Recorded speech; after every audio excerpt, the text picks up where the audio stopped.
Aristotelian, we are reminded that virtue is not an extreme, but rather a middle ground, attained through reason, and above all, for the common good. International cooperation, when balanced, fair, and guided by prudence, is a demonstration of political virtue, and when this virtue is shared and organized among nations, it becomes stronger. We face more challenges than ever before: climate change, armed conflicts, and forced migrations. Where we once saw horizons, we are now seeing walls rise. For this reason, now is the time to bring to the international stage the spirit that guides a country like ours. With more than 7 centuries of peace, we must uphold the essence of multilateralism, the raison d'etre of this United Nations, which is an organization of the peoples and for the peoples. Ladies and gentlemen, it is a great honor and a profound responsibility for me to address this General Assembly today on behalf of the Andorran people and government. I wish to begin this speech with a double expression of gratitude. First, to Her Excellency Ms. Annalena Baerbock, who I congratulate upon her election as President of this 80th session of the General Assembly. We wish her every success in her role. Second, I wish to say that for Andorra, it is a privilege to serve as one of the vice presidencies of this symbolic session. This year's theme, Better Together, 80 years and more for peace, development and human rights, is a theme that really speaks to us. And not just as a declaration of intentions, but as an urgent need.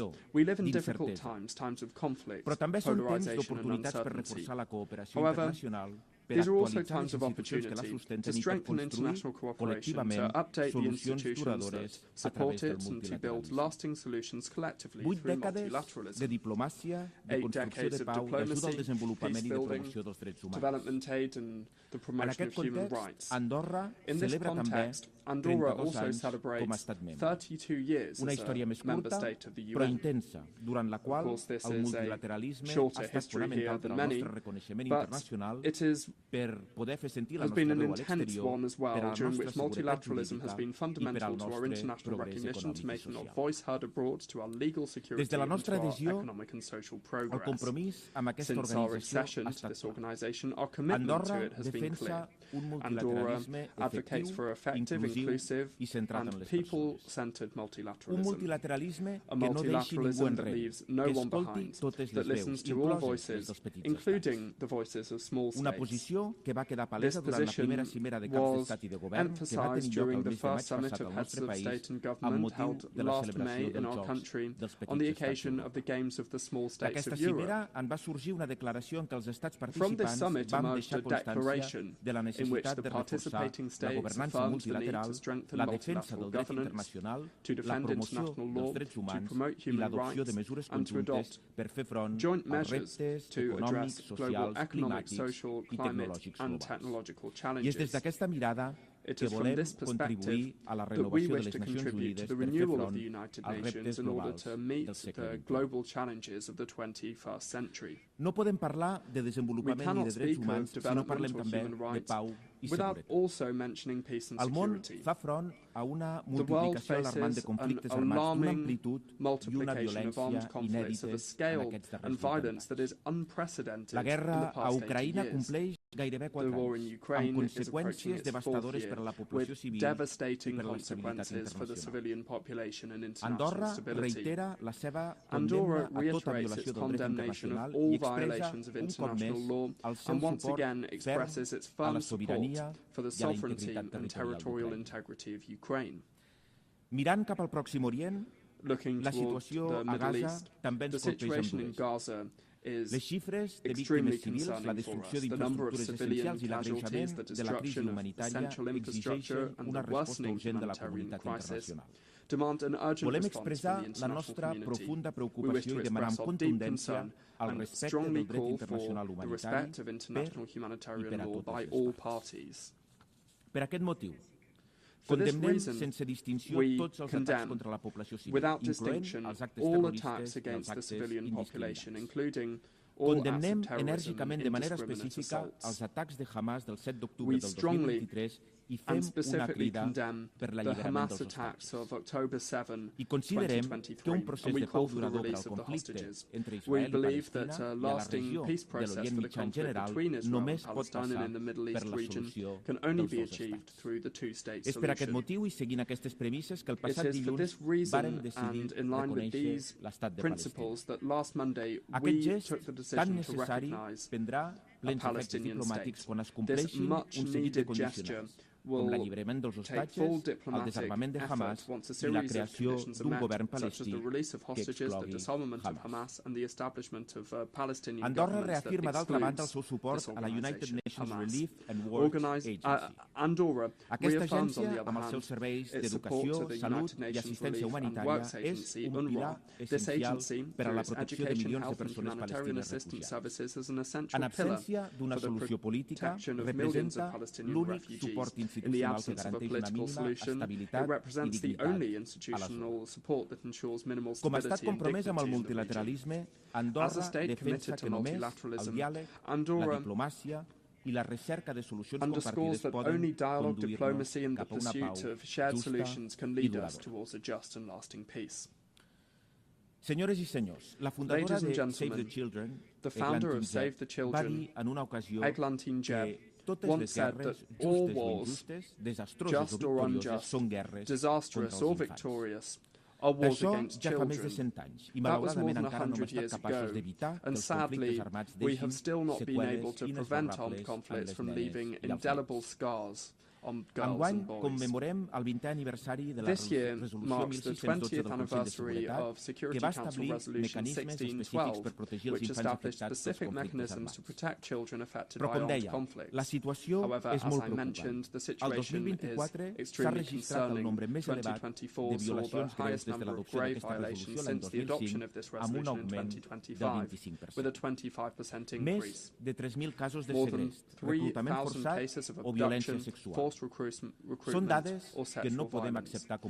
These are figures that we cannot accept as normal. Today, 473 million children live in areas affected by armed conflicts.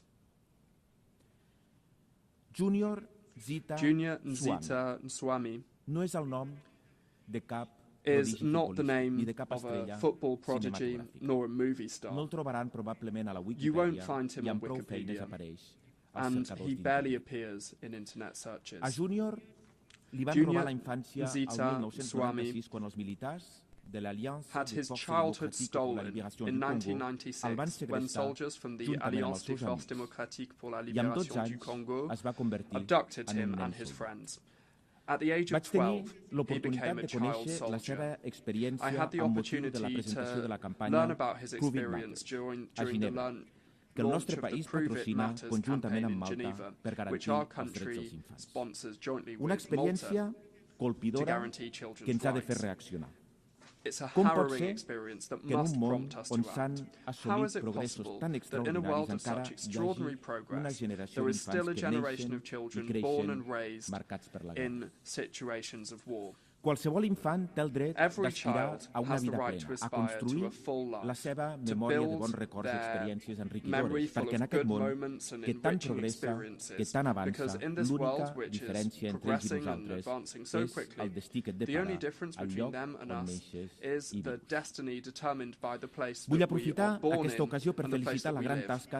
I wish to take this opportunity to commend the outstanding work of the Office of the Special Representative of the Secretary General for Children and Armed Conflict, with whom we had the privilege of cooperating in support of this cause. I also wish to thank the many states represented at the highest level this Wednesday at the side event of this conference for showing that the protection of children in armed conflicts. Però la protecció dels infants no pot limitar-se als entorns físics. En l'era digital, els infants troben nous riscos, noves amenaces, sovint molt sovint invisibles. Per aquest motiu, a Andorra hem creat el Centre de Benestar Digital i Capacitats i Competències Digitals i hem aprovat el Pla de Benestar Digital dels Infants i Joves, que inclou accions específiques per protegir els menors en l'entorn digital. Tots els agents implicats estan treballant en les accions i les eines que cal tenir a l'abast per garantir el benestar digital dels nostres joves i, sobretot, per entendre des d'una mirada adulta les claus que regeixen la vida dels infants i dels adolescents avui en dia i educar en un ús responsable de les noves tecnologies. Per reforçar aquestes mesures, Andorra ha decidit adherir-se a la Declaració de Nova York per a la protecció dels nens a Internet. Defensem un entorn digital segur, inclusiu i que posi els drets dels infants al centre. Treballem amb l'UIT i amb altres agències per garantir marcs normatius i tècnics que facin possible una Internet al servei del desenvolupament i la protecció de la infància. Les dones, malauradament, encara són una altra de les veus massa sovint silenciades. Aprofitem el 30è aniversari de la Declaració de Pequín per impulsar de nou aquest marc integral i el més influent fins ara per promoure els drets de les dones, per fomentar una economia capaç d'oferir igualtat d'oportunitats, de millorar l'accés a l'educació i d'evitar les bretxes socials existents entre dones i homes encara molts anys. És en aquest sentit que la ministra d'Afers Exteriors va participar en la reunió del nivell de Pequín més 30, en què va deixar constància del compromís d'Andorra per garantir que totes les nenes que neixen avui creixin en un món on els seus drets o el seu lideratge siguin plenament reconeguts. En aquest sentit, també pensem que ha arribat el moment de veure una dona com a secretària general d'aquesta organització. Senyores i senyors, fa justament una dècada l'Assemblea General adoptava l'Agenda 2030 per al desenvolupament sostenible. 17 objectius de desenvolupament sostenible i 169 fites de caràcter integrant indivisible en àmbits com l'econòmic, el social o l'ambiental. I fa una dècada, també des d'aquesta mateixa tribuna, el papa Francesc definia els ODS com un signe d'esperança important, però ja ens advertia del perill de caure en un nominalisme declaracionista, amb declaracions solemnes i agradables, en comptes de fer veritablement efectiva la lluita contra tots els flagels. En la seva encíclica, Laudato Si, ens va invitar a reflexionar sobre el concepte d'ecologia integral, perquè, deia ell, la naturalesa no pot concebre's com alguna cosa separada de nosaltres ni un simple entorn en el qual vivim. Per aquest motiu, les nostres interaccions amb el medi ambient sempre s'entrellacen amb una dimensió econòmica, política, social, cultural i ètica, tal com sostenia el pontífex. Andorra ha volgut donar exemple. Hem estat els primers a completar el primer cicle de transparència reforçada en el marc de l'Acord de París i a sotmetre la tercera contribució determinada a nivell nacional que augmenta la nostra ambició en matèria d'acció climàtica. A escala nacional, impulsem un model de desenvolupament equilibrat, amb la protecció del 30% del nostre territori, perquè el patrimoni natural és l'herència que hem rebut de les generacions passades i que tenim l'obligació de preservar. Al març del 2026 també acollirem la 7a reunió global del Mountain Partnership, sota el lema Muntanyes per al futur, turisme responsable, comunitats pròsperes. Serà una oportunitat per situar la veu dels països de muntanya al centre de les negociacions globals sobre el canvi climàtic i la biodiversitat, per afrontar plegats els reptes de les zones de muntanya i les seves poblacions i, en concret, les seves fortaleses i vulnerabilitats compartides. El 13è Congrés Mundial de Turisme de Neu, Muntanya i Benestar també és un altre acte d'abast mundial que acull el nostre país, per debatre àmpliament sobre els models de turisme i sobre com podem encaminar-nos cap a un equilibri entre la quantitat i la qualitat que ens ha de permetre assegurar-ne la continuïtat futura des d'una perspectiva sostenible. Precisament, el Ministeri de Turisme i Comerç treballa estretament amb ONU Turisme en la nostra nova Llei General del Turisme, una llei pionera que posa èmfasi especial en la governança, la formació del sector, la digitalització i la sostenibilitat. El canvi climàtic, l'excés de pressió sobre els ecosistemes, la massificació en temporada alta, la dificultat d'accedir a l'habitatge o la dependència econòmica d'uns sectors limitats són alguns dels senyals d'alerta que ens interpel·len. Per aquest motiu, les línies mestres del nostre compromís per avançar cap a un model de turisme sostenible són limitar per protegir, desestacionalitzar per diversificar i assolir una millor mobilitat. Un compromís compartit per fer del nostre país un referent de la sostenibilitat. Senyores i senyors, en l'àmbit financer donem suport al compromís de Sevilla aprovat en el marc de la quarta conferència sobre finançament per al desenvolupament i deixem constància de la necessitat d'una reforma profunda i inclusiva de l'arquitectura financera internacional per poder construir un sistema financer global, més just i més representatiu. El sistema financer internacional ha de ser capaç de respondre a les necessitats dels més vulnerables, inclosos els petits estats i els territoris amb característiques especials. És en aquest sentit que des d'Andorra hem emès bons verds socials i sostenibles i hem creat un fons verd per a la transició energètica. Polítiques que no tan sols esdevenen un exemple de bones pràctiques, sinó que també demostren que podem ser un protagonista rellevant en la lluita contra el canvi climàtic i en la promoció del desenvolupament sostenible. A més, reafirmem el nostre compromís amb l'ajuda oficial al desenvolupament i explorem noves vies de cooperació tècnica que permetin compartir el coneixement i les bones pràctiques de la nostra administració. També saludem amb esperança la propera cimera social mundial prevista a Doha. És una ocasió única per renovar el contracte social global. Andorra hi acudirà amb la voluntat de defensar la cohesió, la solidaritat intergeneracional i la justícia social com a eixos transformadors. A més, volem destacar la importància de protegir la diversitat cultural i lingüística. El multilingüisme no és només una riquesa simbòlica, és una condició per a una participació realment equitativa dins del sistema multilateral. Com a cofacilitadors de la resolució sobre el multilingüisme, proposem establir una plataforma de seguiment oberta i inclusiva per crear ponts, per crear sinergies, felicitant-nos concretament de la posada en marxa, amb el suport de la francofonia, d'un grup d'amics del multilingüisme a les Nacions Unides. L'expressió de la diversitat cultural i, per tant, del caràcter multilingüe facilita el diàleg inclusiu i permet apropar posicions i atansar-se a la ciutadania a la qual servem. Diversitat és riquesa i, en conseqüència, hem de continuar promovent el multilingüisme, especialment en un context d'homogeneïtzació i digitalització en què les bretxes poden deixar moltes persones enrere. Excel·lències, Andorra, com a membre actiu de les Nacions Unides des del 1993, assumeix plenament el seu ferm compromís amb la pau, el diàleg, el respecte pel dret internacional i la solidaritat com a principis innegociables. No es tracta només d'interessar-nos pels nostres propis afers, sinó també d'assumir una responsabilitat global. Recordem que la virtut, quan s'uneix, esdevé força, i que la força, quan sorgeix de la virtut, construeix mons més justos. Aquest és el lema que, com he dit a l'inici, figura a l'escut d'Andorra, un país petit en territori i població, però gran en valors, i que ha sabut fer de la convivència, la pau i l'equilibri una forma de ser.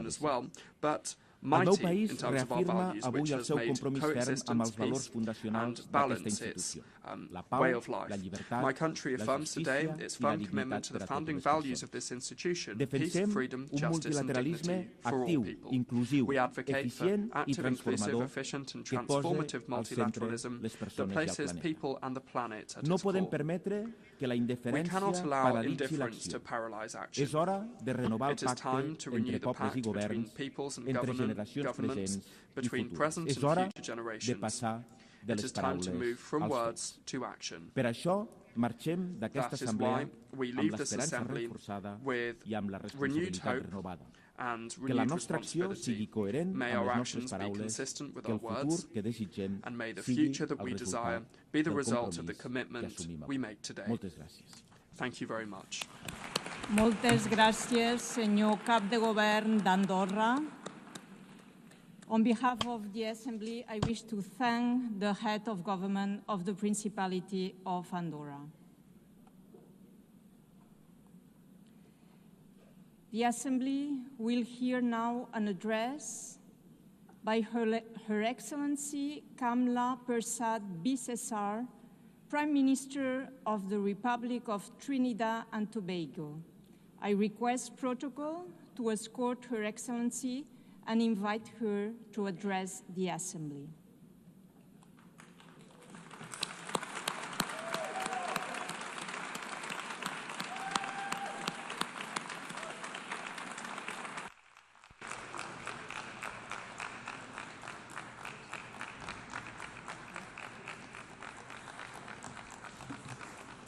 Thank you all very much. Thank you.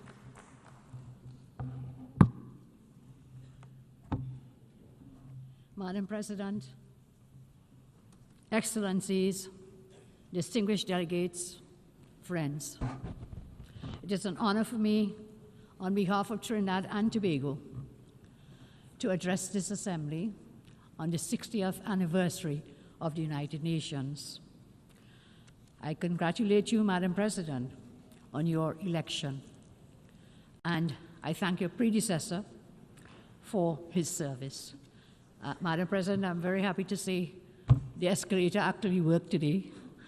And I'm very happy to see the teleprompter is also working. So as I address you, thank you all very, very much. So I've had some blessings coming to the UN today. The UN has been much more than diplomacy. It is a lifeline to many countries, bringing education to classrooms, care to clinics, recovery to villages, and growth to fragile economies. On this milestone anniversary, we must face a very hard truth. The spirit of multilateralism is under strain, the effects of which has begun to undermine the foundations of stability and peace. Trinidad and Tobago confronts conflicts that seriously threaten our stability and peace.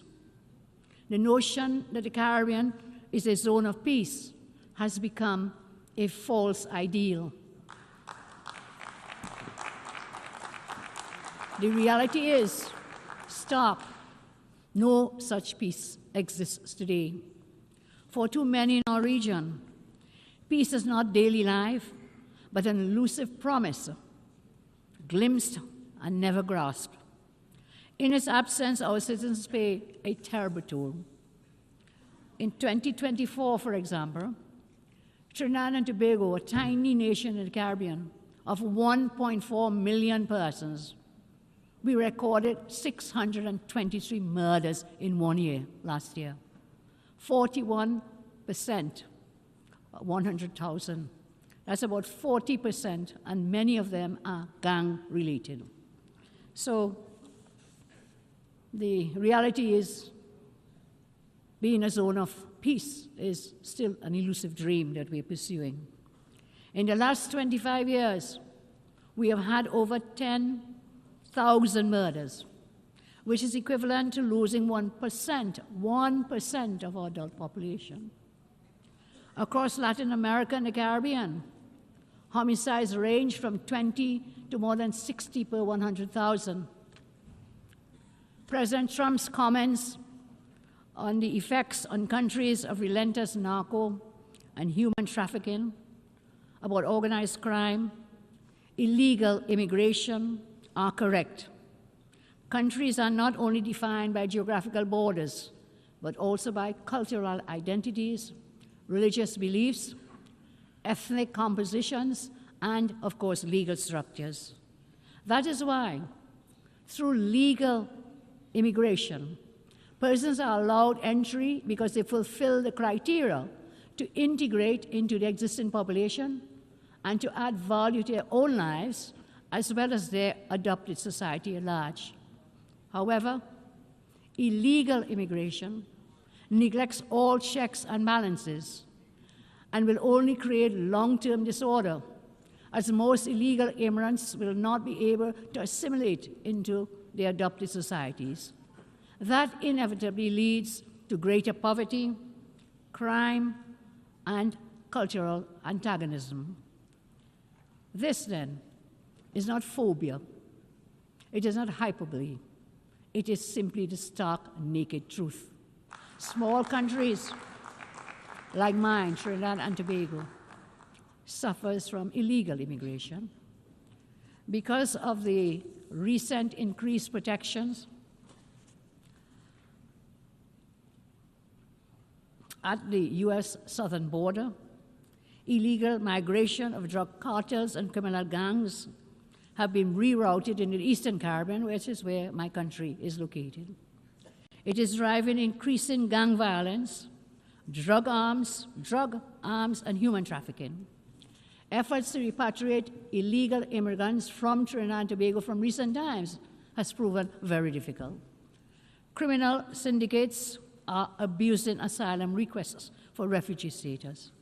Therefore, Trinidad and Tobago is particularly grateful for the U.S. military presence in the Southern Caribbean. This has been very effective in inhibiting the innumerable activities of drug cartels within our country.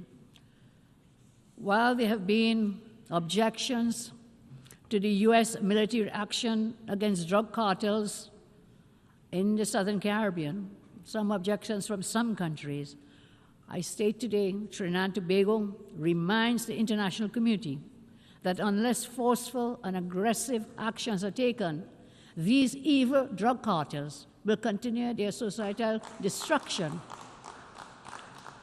because they believe affected nations will always unreservedly subscribe to morals and ethics and human rights and values, which they themselves blatantly flout. They do not adhere to those, and therefore we will fight fire with fire within the law.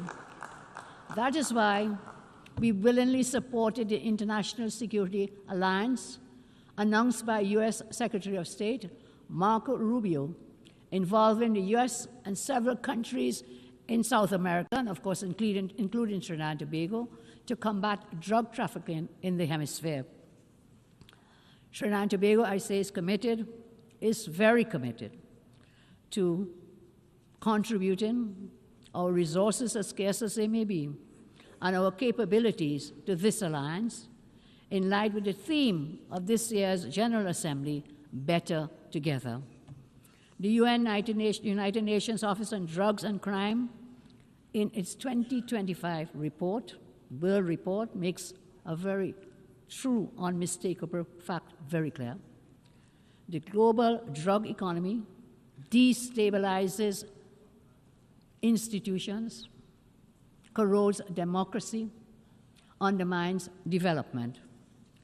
That is a war without borders, measured in murdered children, measured in broken families, and measured in stolen futures.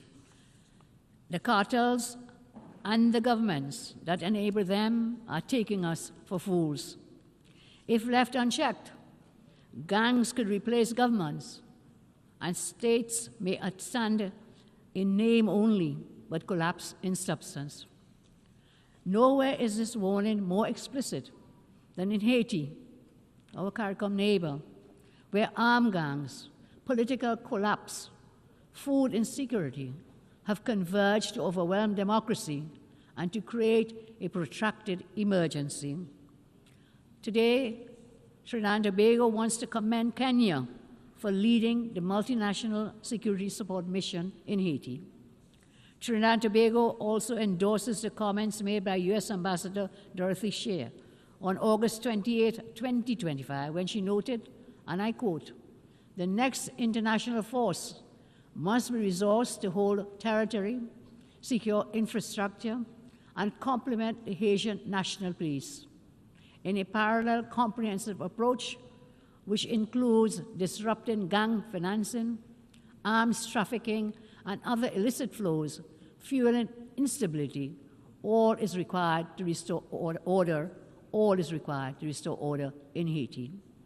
As member states, consider the form of greater support as we urge the international community to support us, to support the United States, to support Panama's proposed gang suppression force, to allow the deployment of 5,500 member force to subdue the gangs and restore order in Haiti. The theme before us, as I said before, and we all know for today, better together. We go from principle to practice. This principle, better together, is not just a slogan, it is a call to action. It signifies the collective effort required to combat transnational crime, to uphold democracy, and to restore peace and security in our nations. Therefore, despite being a very small country with limited resources, we are committed to sharing the burden with the United States, with Panama, and all countries willing in assisting the gang suppression force to bring some semblance of peace to Haiti. I turn now to the climate agenda. This week, the climate agenda has been at the forefront of many speeches. I say with the greatest of respect, the antagonistic approach adopted by some climate activists towards the implementation of their climate agenda sometimes does more harm than good. Developed countries, I say with the greatest respect again, can't or should not force-feed a climate agenda onto developing countries and blackmail them into cooperation. We cannot proceed in that manner. That is exactly what has been happening, where the access to financial systems, media platforms, new technologies, and development funding has been weaponized in order to coerce, to force compliance with some climate goals. What adds insult to injury and to injustice is that many of the same developed nations actively supporting the imposition of aggressive climate agenda, an aggressive climate agenda, actually achieve developed nation status and prosperity through highly environmentally destructive and polluting industries in the many decades gone by. While there is definitely a space for renewable energy, the fact remains that fossil fuels are still essential for our continued survival. It cannot be ignored that the thousands of products created from fossil fuels, essential for daily life, cannot be produced economically in the quantities required from other means to satisfy the current world population. Trinidad and Tobago commits that we will, within reason, support actions to protect the environment for future generations. However, independent nations must be free to create a climate policy which is crafted to balance their development goals and poverty eradication with policies dealing with environmental protection. In my respectful view, this balance is a pragmatic necessity for food security, for civil order, and for economic growth. As we progress, Madam President, into a multipolar world order, where power is diffused across regions, it will be impossible to coerce all actors to adhere to the current climate agenda being advocated. Trinidad and Tobago will not adopt unbalanced and unreasonable imposed climate practices that will simply lead to the exploitation of our jobs, lowering our standard of living, and stunting our economic development, punishing our people into poverty, while many larger countries completely ignore their responsibilities. Our country, Trinidad and Tobago, the United Nations, we have always been unwavering in supporting through the various crises and empowering our citizens through UNICEF, through UNDP, through ILO, through UNESCO, and UN Women, and we want to thank the United Nations for those initiatives. In return, we have sought to repay that trust by advancing the proposal for the International Criminal Court in 1989, by introducing Resolution 6569 on women and disarmament, and we also signed up very early the Non-Proliferation Arms Control in 2010, and we signed the Arms Trade Treaty early in 2013. In my own country, regarding that the children are our future, knowing full well that their survival, their resilience, and their sustainability will continue our nations forward, as in all nations. And so we created a Children's Authority. We created a Children's Life Fund. We expanded early childhood education. We ensured a trailblazing adherence to the MDGs, especially when it comes to education, proving that even the smallest nations can align domestic products with global ambition. As we now mark the 30th anniversary of the Beijing Declaration, we reaffirm that women and girls must be equal partners in peace and sustainability. Just as we call for in our 2010 resolution, we continue to champion their empowerment, knowing it is essential to global progress. Our commitment to the United Nations is clear, and our voice is steady. For 63 years, we have upheld the rule of law, championed human rights, strengthened international law, and we have never been silent in the face of injustice. And this is why Trinidad and Tobago sought support to become a non-permanent member of the United Nations Security Council for the 2027-28 term.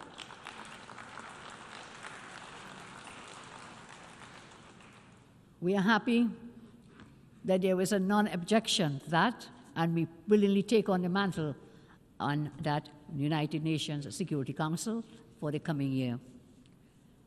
So, my friends, all colleagues, we say, Madam President, during our term, we will build on our record, amplifying unheard voices to ensure that justice and equality anchor lasting security. Madam President, colleagues, Trinidad and Tobago may be small in size, but we are large in conviction. We continue to ask for your support so that this Council reflects not only the interests of the powerful, but also the voices and aspirations of all people. Trinidad and Tobago is firmly committed to the tenets of multilateralism. I want to take a moment to especially thank Saudi Arabia, the United Arab Emirates, Qatar, Turkey, Kuwait, Bahrain, Ghana, and all others who have been actively working with us to increase cultural and economic cooperation. The United States, Canada, the United Kingdom, India, China, and the European Union remain always reliable partners, as they have been for decades.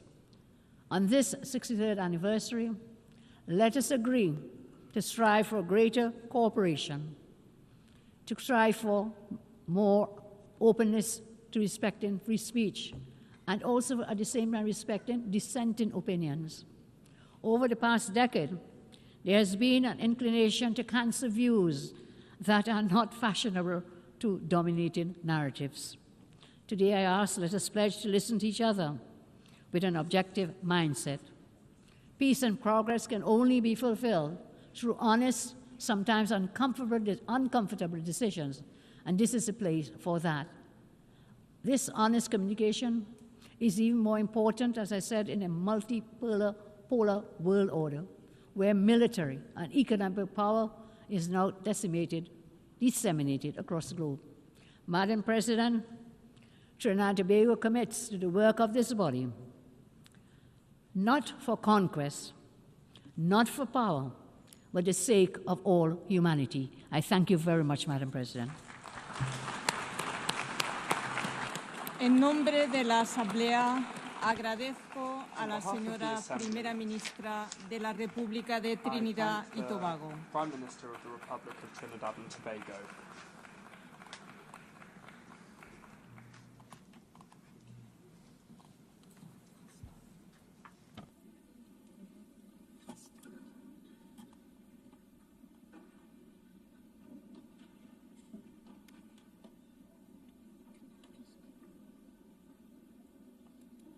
And now, the Assembly will hear an address by His Excellency Gaston Alfonso Brown, Prime Minister and Minister for Finance, Corporate Governance and Public-Private Partnerships of Antigua and Barbuda.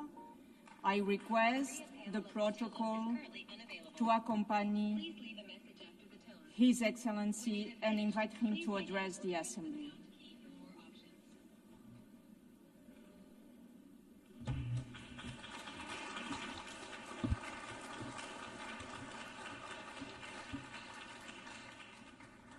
Madam President, Secretary General, Excellencies, Antigua and Barbuda speaks as a small microstate on the front line of the climate crisis, exposed to grave shocks and with restricted access to affordable financing.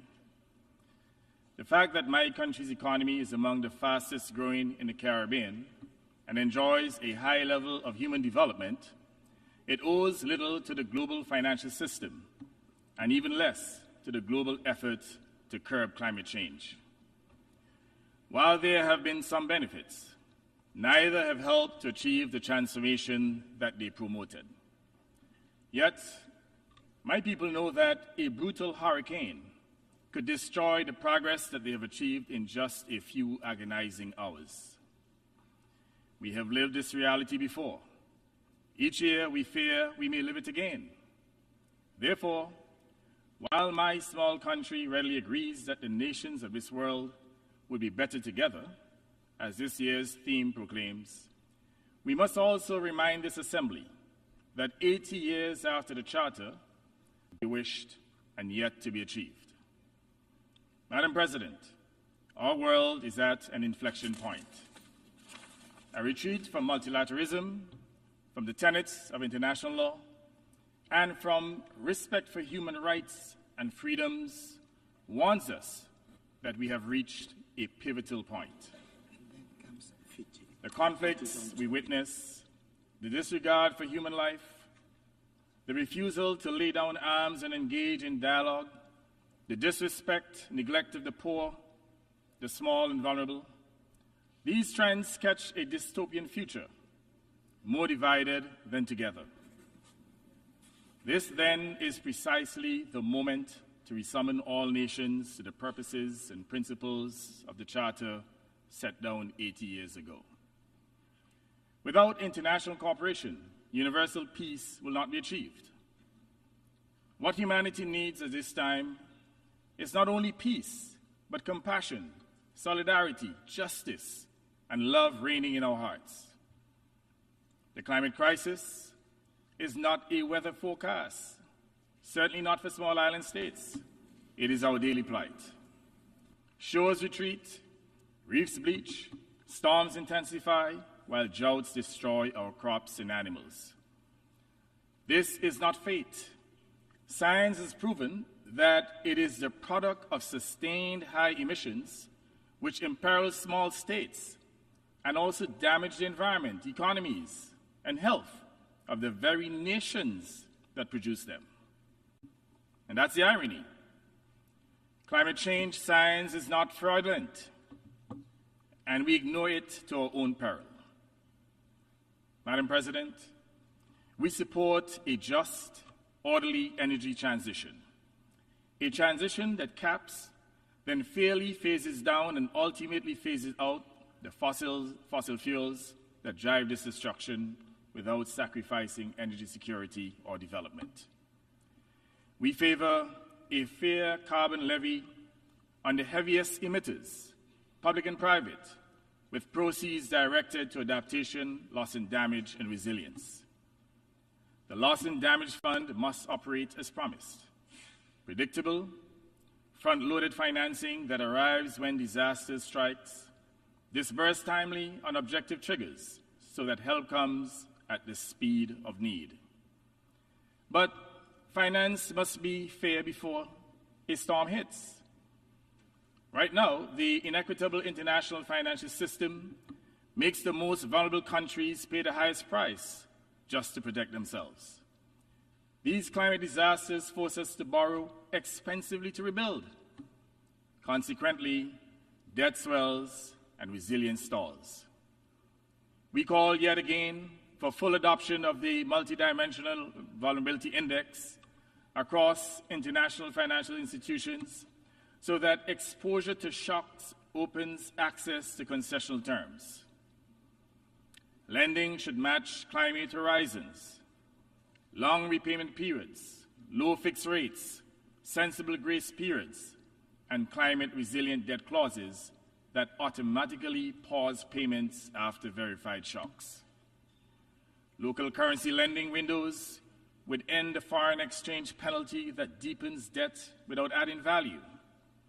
That at least would be a step along the road to justice. Madam President, for islands like mine, the ocean is not scenery.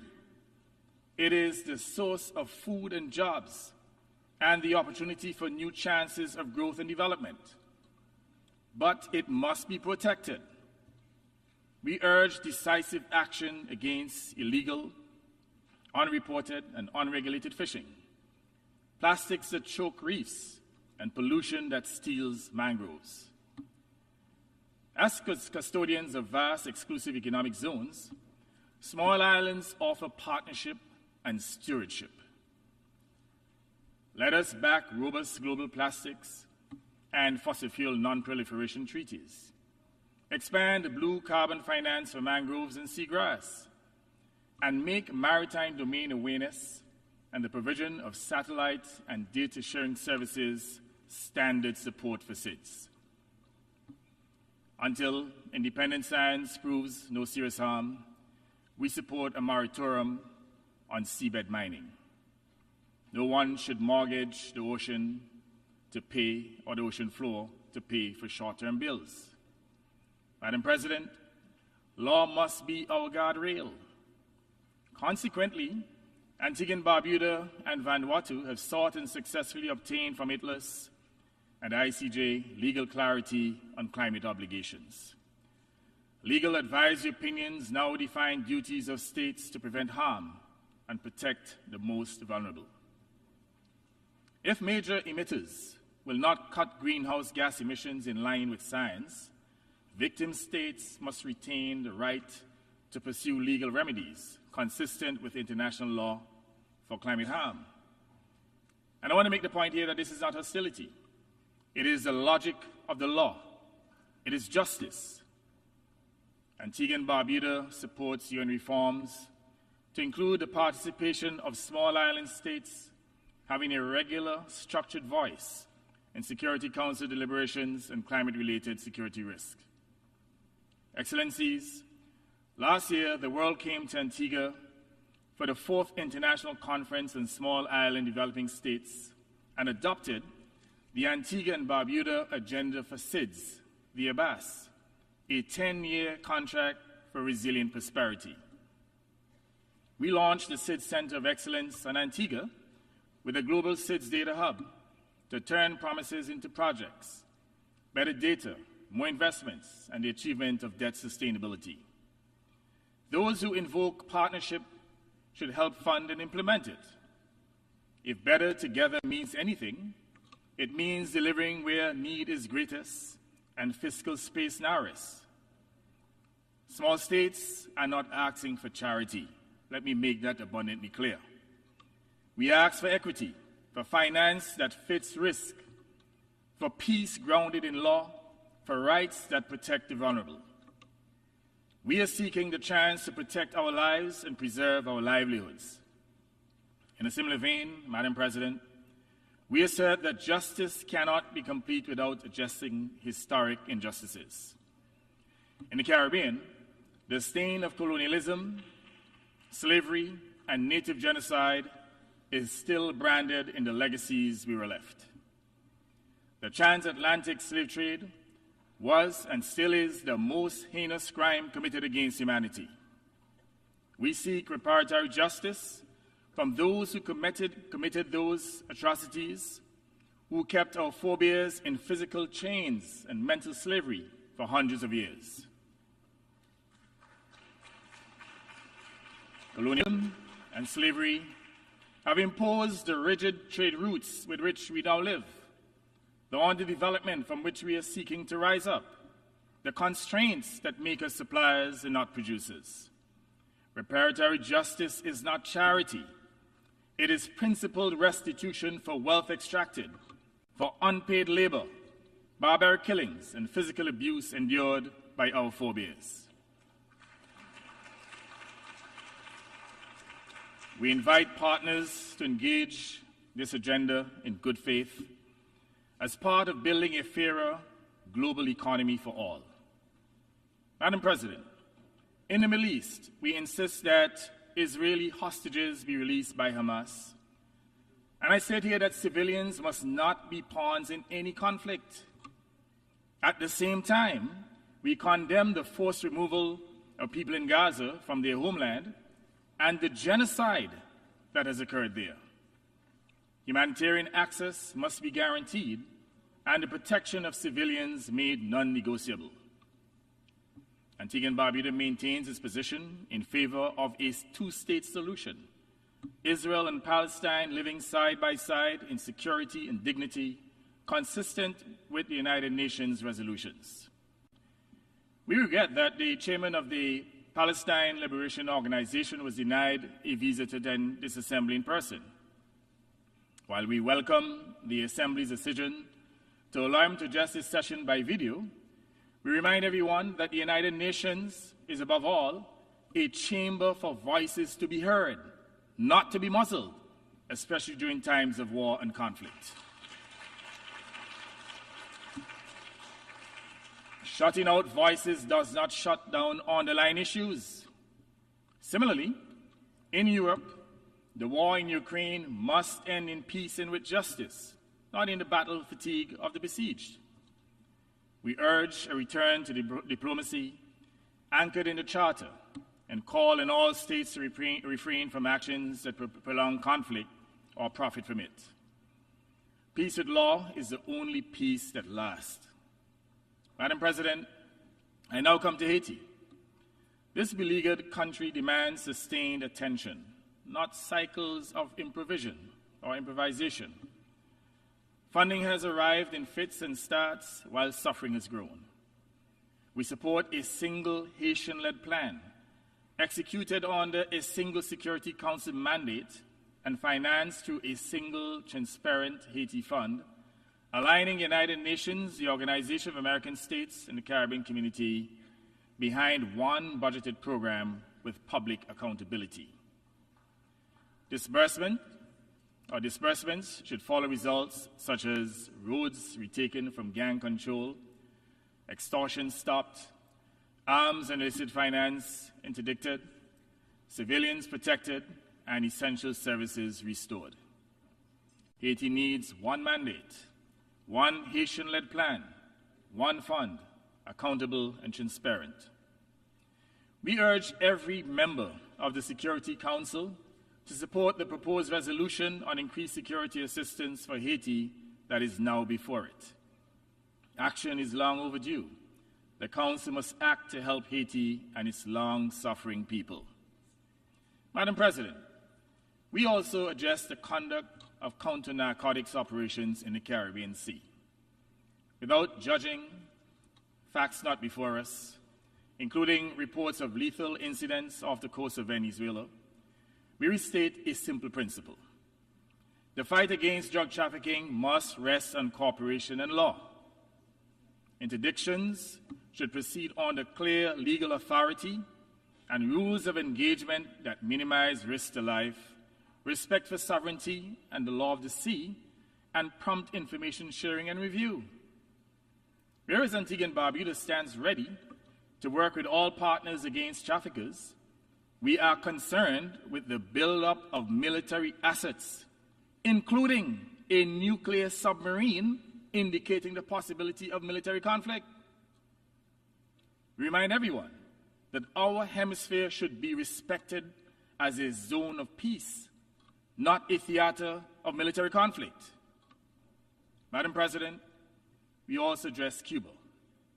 For more than 6 decades, the Cuban people have lived under a suffocating trade embargo, and Cuba remains listed by one country as a state sponsor of terrorism. Now, we all know that that classification is a hoax. It is in our hemisphere's interests to move towards normalized relations consistent with sovereign equality. Normalization is not a concession. It is a pathway to dialogue and to fashioning a way forward that ensures regional stability through negotiated, binding agreements. Now, Madam President, I come to the issue of public health that affects every family everywhere in the world. More than 1 billion people are now living with mental health conditions. Yet, median government spending remains at about 2% of health budgets. Treatment gaps are widest in low and middle-income countries, fueling a growing mental health epidemic among them. Suicide claims nearly 1 million lives each year. It is among the leading causes of death for young people.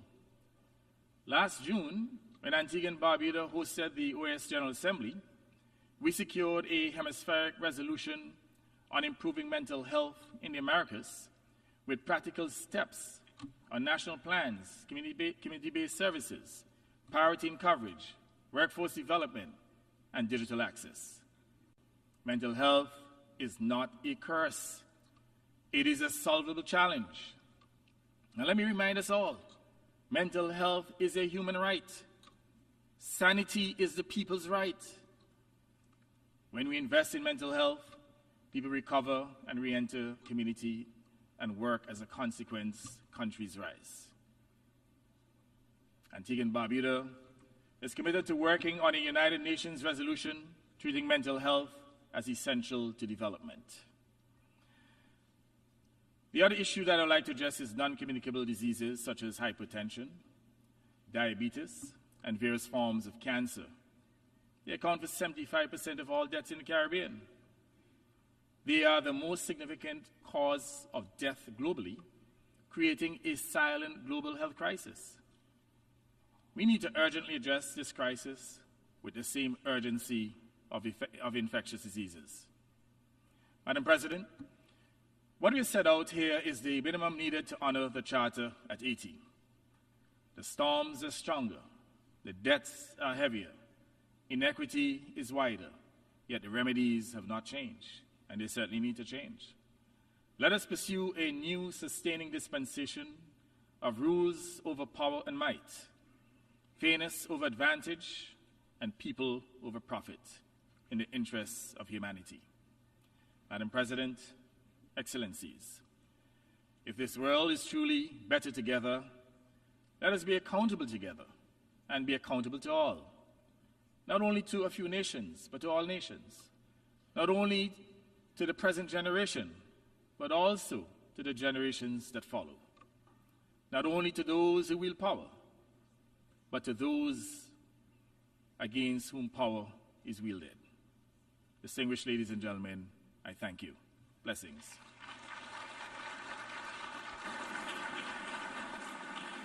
On behalf of the Assembly, I wish to thank the Prime Minister and Minister of Finance, Corporate Governance and Public-Private Partnerships of Antigua and Barbuda.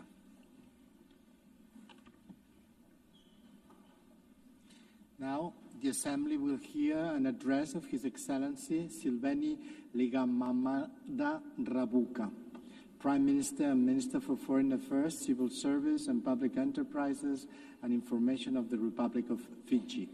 I request protocol to escort His Excellency and invite him to address the Assembly.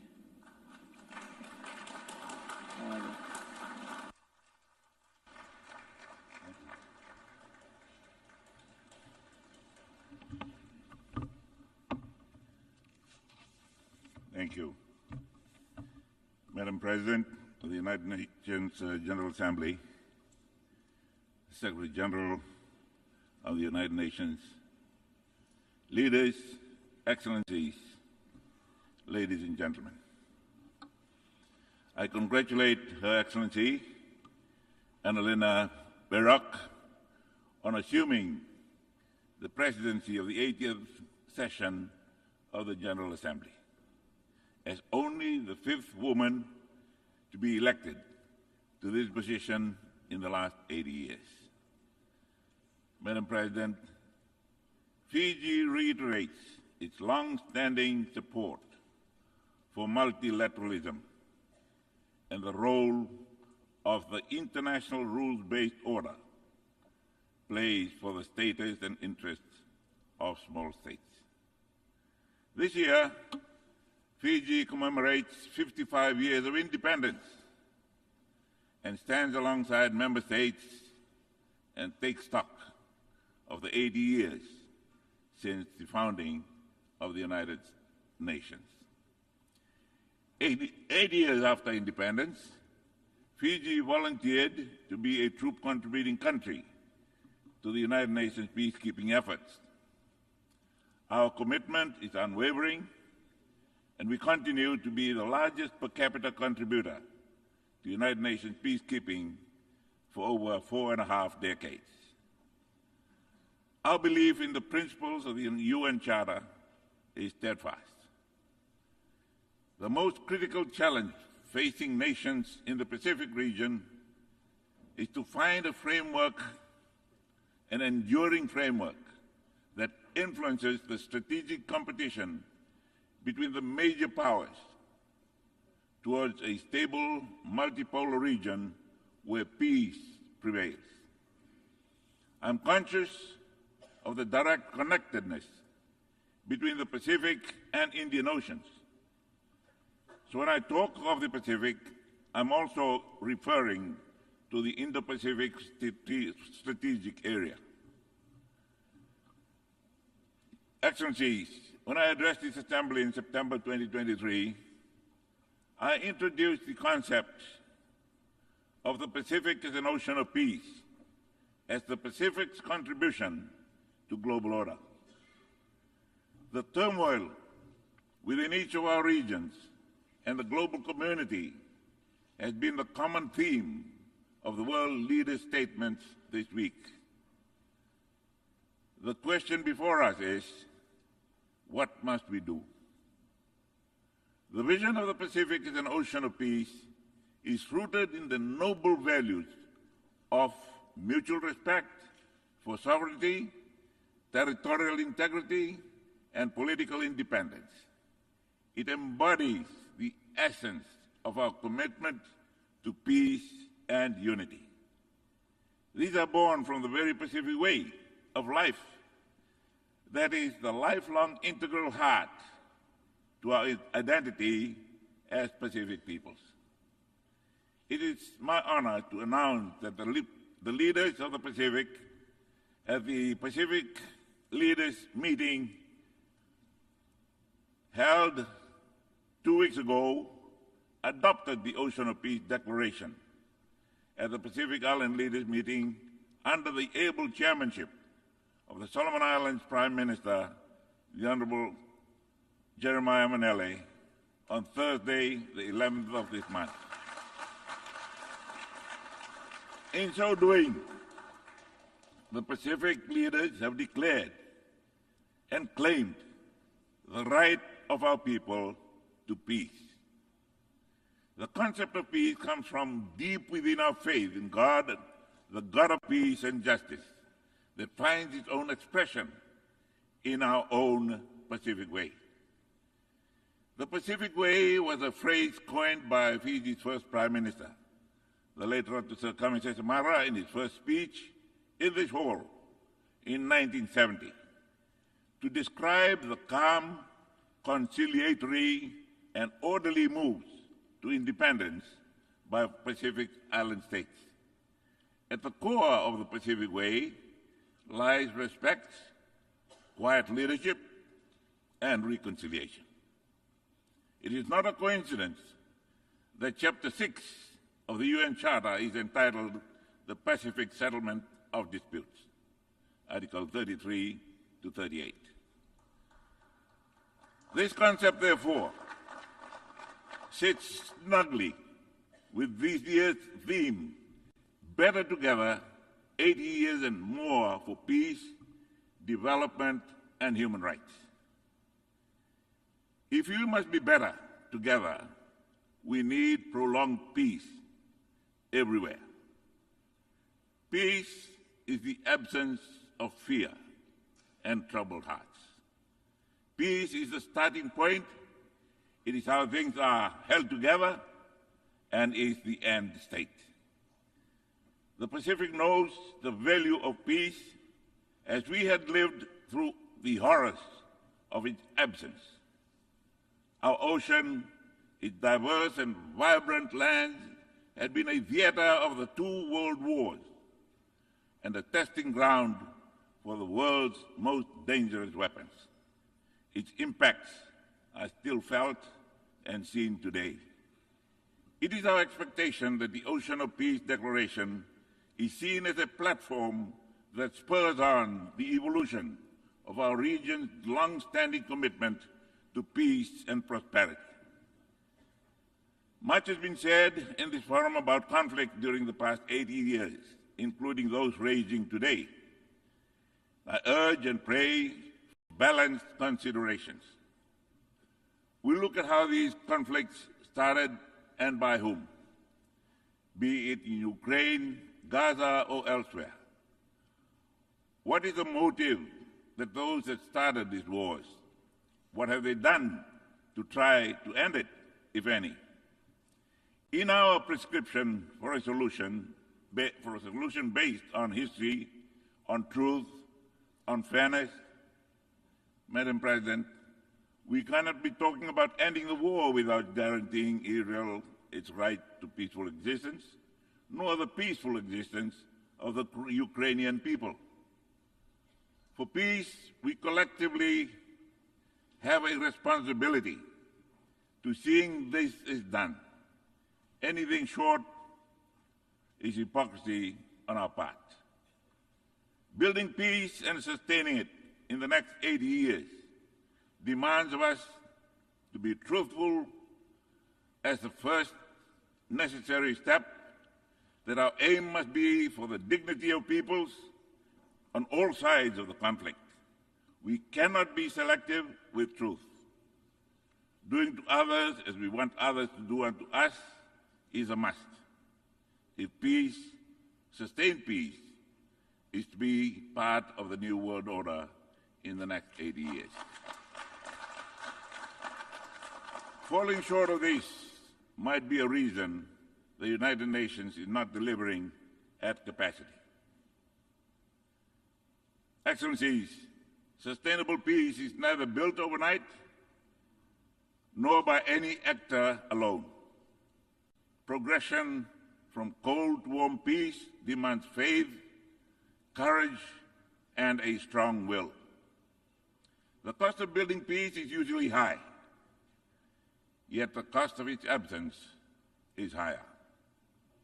If we hope to realize the full promise of the UN Charter, we must tackle the root causes of instability with the same urgency as we do their consequences. This must start with truth, its understanding and acceptance, however difficult this might be. Without truth, our words are hollow. Our efforts destroy the very outcomes we desire. History plays a big part. In our pursuit for peace, we must pursue this on the right side of history. Those are not abstract observations, but informed by Fiji's experience of 45 years in international peacekeeping engagements where I was a peacekeeper. This is underlined by the Ocean of Peace principle to promote peace as we have done since World War II, and especially during the recent 4 decades in the Middle East region. Our diplomatic engagements are informed by these principled understandings. Under the Ocean of Peace, Fiji sees its responsibility in advocating peace within and on behalf of the Pacific region, a responsibility I do not take lightly as the Prime Minister of my country. Under our foreign policy priority, Family First Pacific Regionalism, Fiji stands with our Pacific members. We know that sustained peace is only possible with prosperity. Fiji's primary focus is development, where my government's full attention is directed at poverty alleviation or eradication. Perhaps a way of assisting developing economies is to open markets for our produce. This reinstates and sustains the dignity of nations. Together, peace and development are integral to attaining the human rights of peoples. Furthermore, peace and prosperity for our people mean addressing expanded definition of security with climate change high on the list. Fiji, like other small island developing states, face ominous and disproportionate climate threats with negligible fraction of global emissions. Those who shoulder the blame must foot the bill. Science is clear.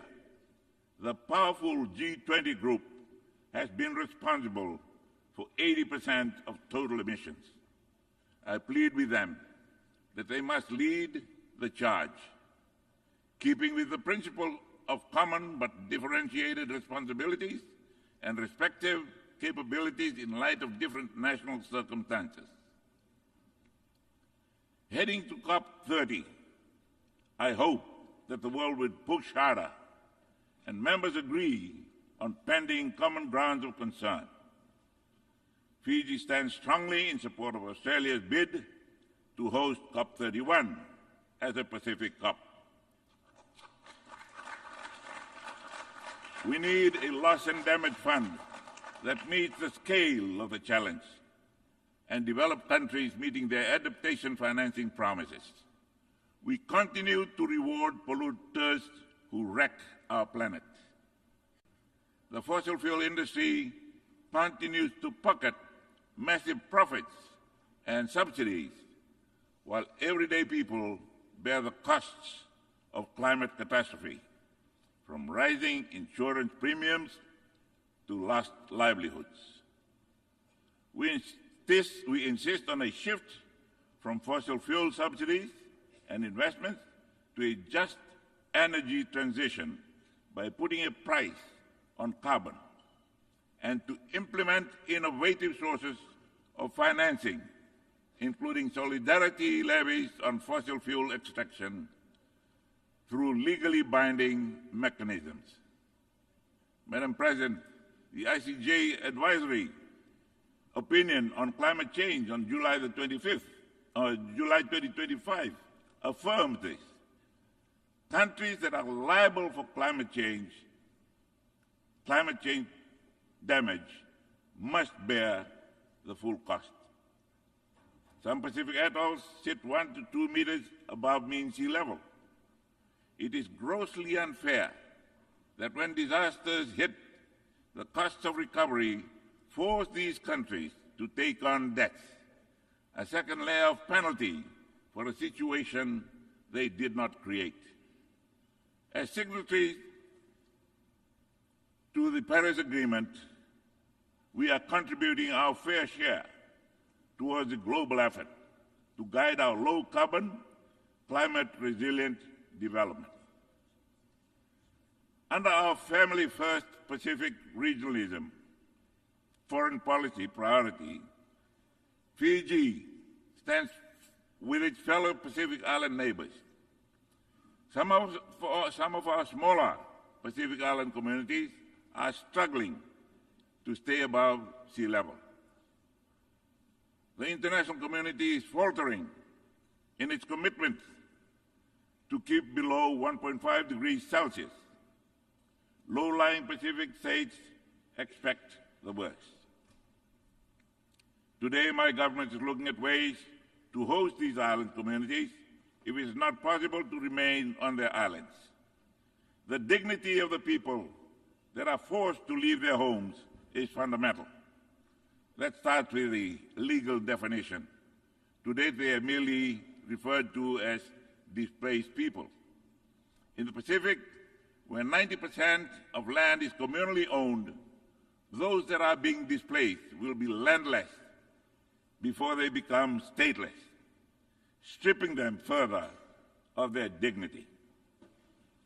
In this situation, Fiji is coming face to face with the reality of sovereignty within sovereignty in all its details. Goodwill, time and resources are critical. This is complex, sensitive, and costly work. We are setting the precedent. We have no margin for error as we are dealing with real lives whose impacts may compound existing stresses. Excellencies, one of the biggest victims of the climate crisis is the ocean itself. Fiji depends on the health and wealth of the ocean. We need to step up efforts to sustainably use and manage our ocean resources, address plastic pollution, conserve biodiversity, and protect endangered species. Fiji's ratification of the BBNJ agreement this year is intentional and deliberate. We need to safeguard our ocean resources in line with the outcomes of the third UN conference in Nice. A much-needed shift is also required to address ever-increasing share of fish stocks exploited beyond sustainable levels in our economic exclusive zones and the high seas. Subsidies is a well-known driver of overfishing and overcapacity. Fiji is not only actively addressing IUU fishing, but also deposited its WTO instrument of ratification as our contribution to addressing this emerging threat. The Plastic Treaty is an urgent goal that our global community cannot wait to end. With this, financing is the key. The convening of the fourth financing for development in Sevilla Compromise lays an important milestone in addressing global financing needs. The existing financing architecture systemically disadvantages SIDS through complex processes and lengthy approvals, while our communities face daily the ravages of climate change. Reforms are needed now to address the widening gap that is now $4 trillion. As a small economy, we need direct funding, access modalities, simplified procedures, and SID-specific funding windows. Adaptation costs per capita are highest for the island nations. This must change to address our reality. All these are mapped out in the Antigua y Barbuda agenda for SIDS ABAS. With 2 years left, it is critical that ABAS is expedited with the implementation of its monitoring and evaluation framework. Your Excellencies, SIDS urgently require the expedited implementation of the Multidimensional Vulnerability Index, MVI, to complement GDP per capita criteria in determining development support eligibility. SIDS have championed the MVI because of its direct relevance to overcoming the institutional blindness that has long ignored the reality of our unique circumstances and structural vulnerabilities. MVI provides a more comprehensive and accurate assessment of our development needs by incorporating factors such as environmental fragility, economic vulnerability, and structural constraints that traditional income-based measurements overlook. For Fiji, as with other SIDS, the implementation of MVI is a matter of development justice, ensuring that international support mechanisms recognize our inherent vulnerabilities and provide appropriate assistance regardless of per capita income levels. We call upon the international community to prioritize the swift operationalization of MVI, as this tool is essential to ensuring that no SIDS is left behind due to misleading income classifications that mask our true development challenges. Excellencies, As we mark the UN's 80th anniversary and discuss UN reform, Fiji notes that the UN remains an indispensable partner for development in the Pacific States. Our unique challenges require the specialized support that only the UN system can provide. Striking the right balance between a strong UN presence and operational effectiveness that reflects the priorities of PSIDS is preferred. On our part, Fiji is finalizing arrangements for a purpose-built UN house that will provide a functional platform for UN operations in Fiji. Your Excellencies, Fiji is now pursuing constitutional reform. A recent Supreme Court ruling opened up a pathway for a review of our Constitution. This process ensures that the will of the people is accurately reflected in a revised constitutional framework that embodies the values of good governance and justice. Our approach prioritizes human rights and democratic participation while strengthening the institutional foundations necessary for sustainable democracy. Fiji's political journey has been marked by periods of instability. With the need for healing and progress, a Truth and Reconciliation Commission has been established to provide a platform for all voices to be heard, particularly those affected by past upheavals. This commission represents our commitment to confronting our history, fostering dialogue between communities, and building the foundation for a more coherent society. While this is progressing, we remain committed to international peace, stability, and the values that unite us as members of the international community. We congratulate those countries that have successfully trodden the path before and encourage those that haven't to get onto it. Fiji is also challenged by an upsurge in transnational organized crime. Drug trafficking has exploited our vast maritime domain, spanning over 1.3 million square kilometers of ocean. This crisis threatens our national security and social fabric while exploiting our limited capacities. Our approach must be holistic, combining law enforcement with mental health support, community-based recovery programs, and trauma-informed care for those affected. Fiji looks forward to working with partners to addressing trafficking sources of supplies, routes, enforcement, disrupting and dismantling supply, reducing demand, healing and rehabilitation of affected individuals and communities. In response to the multitude of issues confronting Fiji, following 16 years of autocratic rule and the responsibilities associated with being the regional hub, a structured way of managing the security front was needed. Fiji launched its national security strategy in June of this year. This came at the back of Fiji's first ever foreign policy white paper and national vision document. The strategy serves as the framework to safeguard Fiji's national security interests in an increasingly complex security environment. Further, the strategy embraces the tenet of regionalism in the 2050 Pacific Strategy for the Blue Pacific that also promotes prosperity, human rights, and cooperation with partners.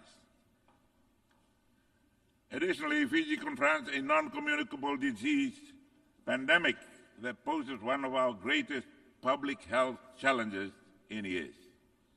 Our response strategy aligns with the SDG goals 3 and 4, embracing linked approaches to ensure right lifestyle choices, accessible and quality care, and scaling up healthcare workforce. We are fostering public and private partnership to leverage innovation, expertise, and resources to reduce premature mortality from NCDs by 1/3 by 2030. A health-first approach is necessary for national growth and resilience. Excellencies, For a small economy, we need all hands on deck. Fiji needs or recognizes the potential of our diaspora community of approximately 300,000 Fijians worldwide. Their remittances exceed $1 billion in 2024. Optimizing this capacity through an appropriate strategic framework will enhance their engagement as partners in national development. I believe that distance does not diminish citizenship, and their expertise and networks are bridges and catalysts for growth and global reach. Fiji welcomes the convening of the Second World Summit for Social Development to be held in Doha in November of 2025. This is a useful platform to address pressing social challenges that disproportionately affect SIDS and the Global South. The summit is an opportunity to renew our collective commitment to ensuring that social progress remains at the heart of our development efforts. Excellencies, as we stand at this juncture of human history, Fiji calls on all member states, on all of us, to embrace with far greater commitment the values which is the foundation of the United Nations. This is a defining moment. We cannot compromise on truth, love, faith, and justice. What hope do we have for the next 80 years if we lose our principles? Peace on earth and goodwill to all men came at a price. Our wisdom is in not having to keep paying that price because we abandoned the values that was the United Nations. We must act with urgency and with purpose at this moment in history as history demands. Our shared humanity depends on our courage to act as one. In those values, you will find Fiji standing with you. Thank you. God bless us all.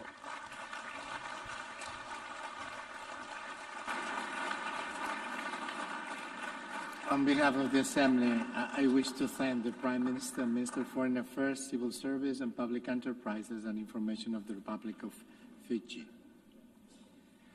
Now the Assembly will hear an address of His Excellency Feleti Teo, Prime Minister of Tuvalu.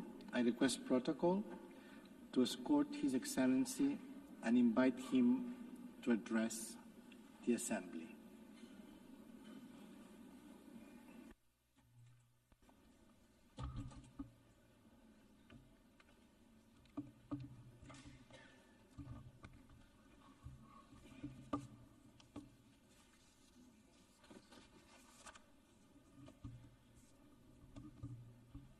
President, Excellencies, distinguished delegates, I am indeed honored to once again address this august assembly as the Prime Minister of Tuvalu.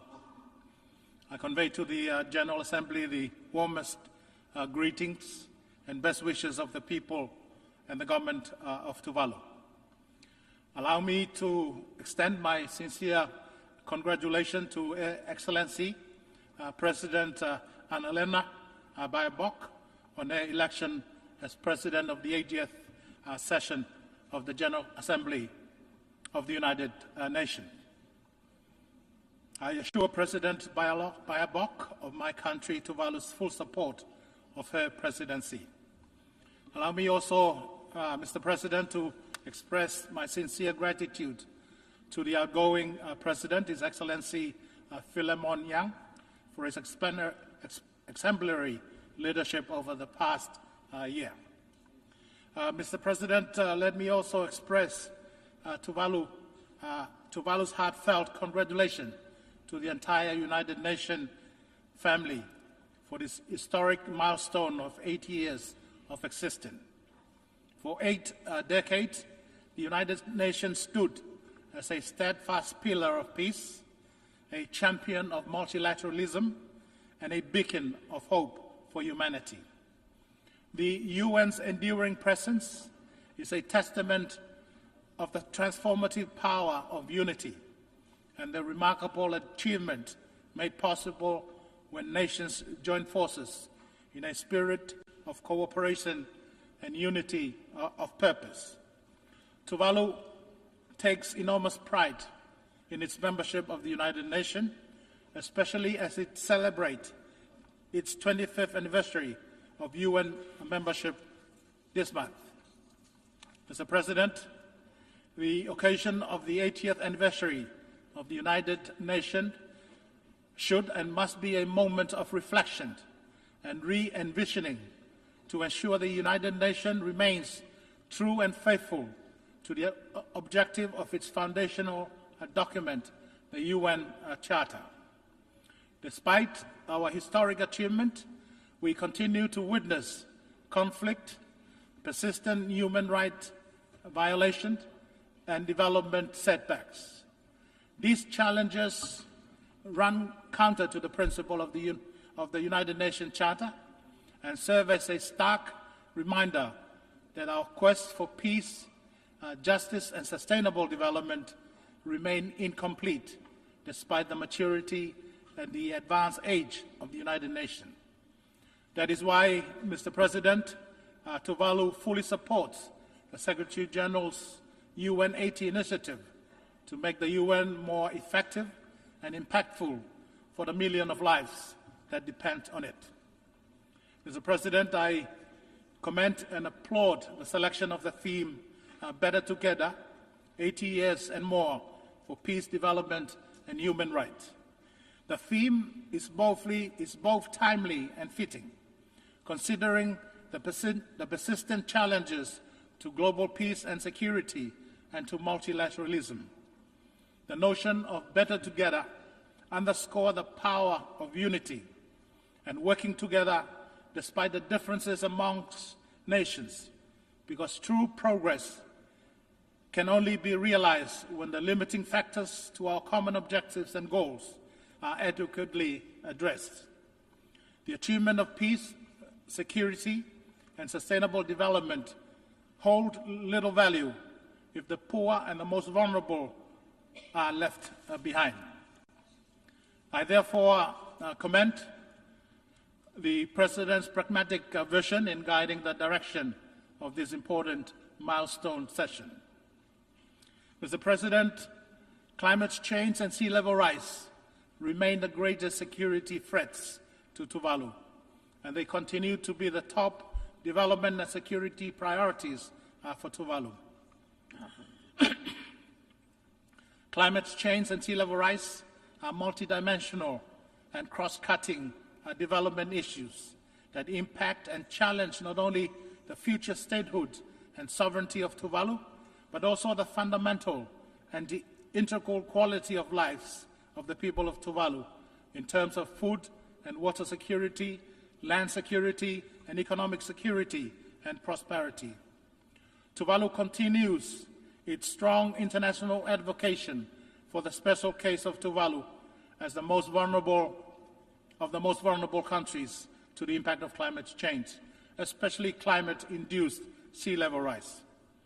Towards that objective, Tuvalu has been vocal and active in its efforts to future-proof its statehood and sovereignty by seeking to influence state practices and international law as they relate to the impact of climate change and sea level rise on statehood continuity and the permanency of properly demarcated maritime boundaries and the right to the resources therein pursuant to the UN Convention on the Law of the Sea.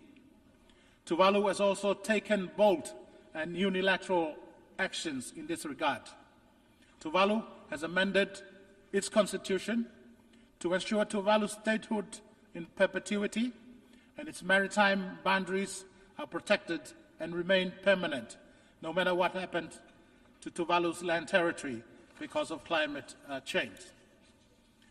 Through the landmark Falepili Union Treaty between Australia and Tuvalu, Australia is now legally committed to recognize Tuvalu's sovereignty in perpetuity and support human mobility with dignity and rights. Tuvalu fully supports the effort of the UN General Assembly in elevating the issue of sea level rise as a standalone issue and commenced its historical high-level meeting last year in 2024 on sea level rise. Tuvalu welcomed the decision of the UNGA this year to convene another high-level meeting on sea level rise next year at its 81st session in September 2026, with the view to consider a UN declaration on sea level rise. The journey towards the UN summit on sea level rise next year must be a turning point, securing long-term commitments so that islands, nations like mine, are not left to confront the prospect of irreversible loss and damage. For the anticipated UN Declaration on Sea Level Rise, Tuvalu strongly advocates the inclusion in the declaration of the following matter. First, the affirmation of statehood continuity and the permanency of maritime boundaries amidst the climate crisis as a principle of international cooperation. Secondly, promote secure, organized and dignified pathways for human mobility. Thirdly, support the safeguard of culture and heritage of affected communities. Fourthly, deliver innovative and rapid financing to enable adaptation journeys of the most vulnerable. And fifthly, ensure access to knowledge, data and science to inform strategic planning, enhance resilience and foster global cooperation. Tuvalu welcomes the recent advisory opinion of the International Court of Justice and the International Tribunal on the Law of the Sea Convention, IDLOS, regarding the obligation of states in relation to climate change. The IDLOS issued on the 21st of May 2024 the first ever advisory opinion on climate change that spelled out for the first time the far-reaching obligations of major polluters to mitigate greenhouse gas emissions, to prevent catastrophic harm, and to pay loss and damage for breach of such obligations. The ICT's landmark advisory opinion delivered in July this year validates that climate change is urgent and is an existential threat to human life and natural ecosystem. The ICJ and the IDLOS opine that states have a duty to prevent significant harm to the environment, and therefore they must act with due diligence and use all means at their disposal to prevent activities carried out in their jurisdiction or under their control from causing significant harm to the climate system. The advisory opinions also affirm the principle of statehood continuity and the permanency of duly demarcated maritime boundaries despite the impact of climate change and sea level rise. The advisory opinions are significant milestones as they shift the conversation from political commitment to legally binding obligation. Despite the advancement in state practices and the recent judicial pronouncement on climate change and sea level rise, Tuvalu continues to call for the development of an international treaty on sea level rise that codifies the legal rights of affected states and peoples, and to reaffirm the principles of statehood continuity and the permanency of maritime boundary. It is my hope that the urgency to address the existential threat of climate change and sea level rise will not be overshadowed by the ongoing geopolitical competition between the superpowers and the military conflicts around the globe. Mr. President, while the UNGA prepares for the UN Summit on sea level rise next year, Tuvalu continues to fulfill its obligation under the UN Framework Convention on Climate Change. With a sense of pride, Tuvalu has presented its first biennial transparency report to the UNFCCC, which is a testament to Tuvalu's commitment to transparency, accountability, and climate actions. During this week, I announced the third nationally determined contribution, NDC 3.0, which is Tuvalu's blueprint to resilience and a pledge to the world, linking climate action, sustainable development, cultural preservation, and a just transition to 100% renewable energy. But the fight for the 1.5 degree centigrade threshold cannot be won with carbon dioxide reductions alone. We must tackle methane and other short-lived gases that prevent near-term warming to buy time for deeper carbonization to take root. Only then can we protect the world from irreversible tipping points like the rapidly expanding coral bleaching that is devastating our ocean. Tuvalu has also updated its National Adaptation Plan, which provides a strategic and inclusive framework to protect people, ecosystem, infrastructure, and cultural heritage from climate change, setting clear adaptation pathways in coastal protection, infrastructure, food and water security, health and disaster risk reduction, while addressing sovereignty and cultural preservation. Tuvalu also supports the Fossil Fuel Non-Proliferation Treaty Initiative for a just phase-out of the use of fossil fuel and call on all nations that are serious about confronting the climate crisis to join this initiative and to act decisively to protect our planet and future generations. Mr. President, Tuvalu has 26 square kilometers of land just opposed against 750,000 square kilometers of exclusive economic zones, which makes Tuvalu a large ocean state. As such, the ocean is the lifeblood of our economy, the ocean defines our culture and heritage, and the ocean is our very source of existence. As custodian of the Pacific Ocean, Tuvalu reaffirmed its commitment to conserve and sustainably use the ocean, seas, and marine resources. To that effect, Tuvalu is in the process of developing its first ever national ocean policy, not only to coordinate and guide the implementation of our commitments under SDG 14, but to also discharge our obligation to save and keep our ocean healthy. Mr. President, Tuvalu has ratified the BBNJ agreement, which has achieved the requisite 60 ratification threshold to bring it into force. Earlier this year, Tuvalu joined the global community in Nice, France, for the third United Nations Oceans Conference. In that gathering, Tuvalu joined the Ocean Rise and Coastal Resilience Coalition, which aims to support coastal cities by planning and implementing the transformation required to address sea level rise. The Nice Ocean Conference reminded us that the fate of our ocean cannot be separated from the fight against climate change and sea level rise.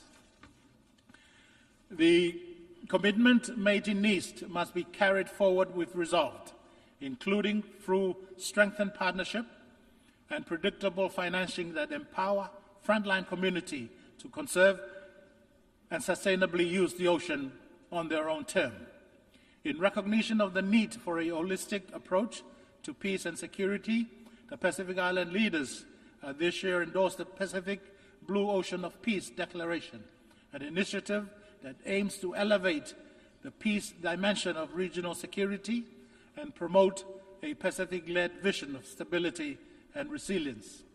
Tuvalu is also proud to announce its firm commitment to co-facilitate the Ocean Pioneers Coalition with France and Panama, and that Tuvalu has joined the Friends of the Ocean and Climate, which is an informal and inclusive group to advance ocean climate actions and discourse. Tuvalu shared the disappointment for the inability of the Intergovernmental Negotiating Committee to finalize on time the development of an internationally legally binding instrument on plastic pollution, including in the marine environment, and therefore urges the leaders and the UN system to continue the work and to expeditiously finalize negotiation of such a treaty. Mr. President, The principle of better together is more than just a watchword. It is a powerful affirmation of partnership in the face of increased challenges to multilateralism. The Antigua and Barbuda Agenda for SIDS, ABAS, and the Samoa Pathway, and the Pact for the Future are key development frameworks founded on this shared conviction that aligns with SDG 17. Genuine and durable partnership is not a choice, but a necessity. It is a principle that continues to shape international cooperation and respond to the unique and persistent challenges that SIDS and LDCs like Tuvalu continue to face. Tuvalu acknowledges the progress achieved for such genuine and enduring partnership.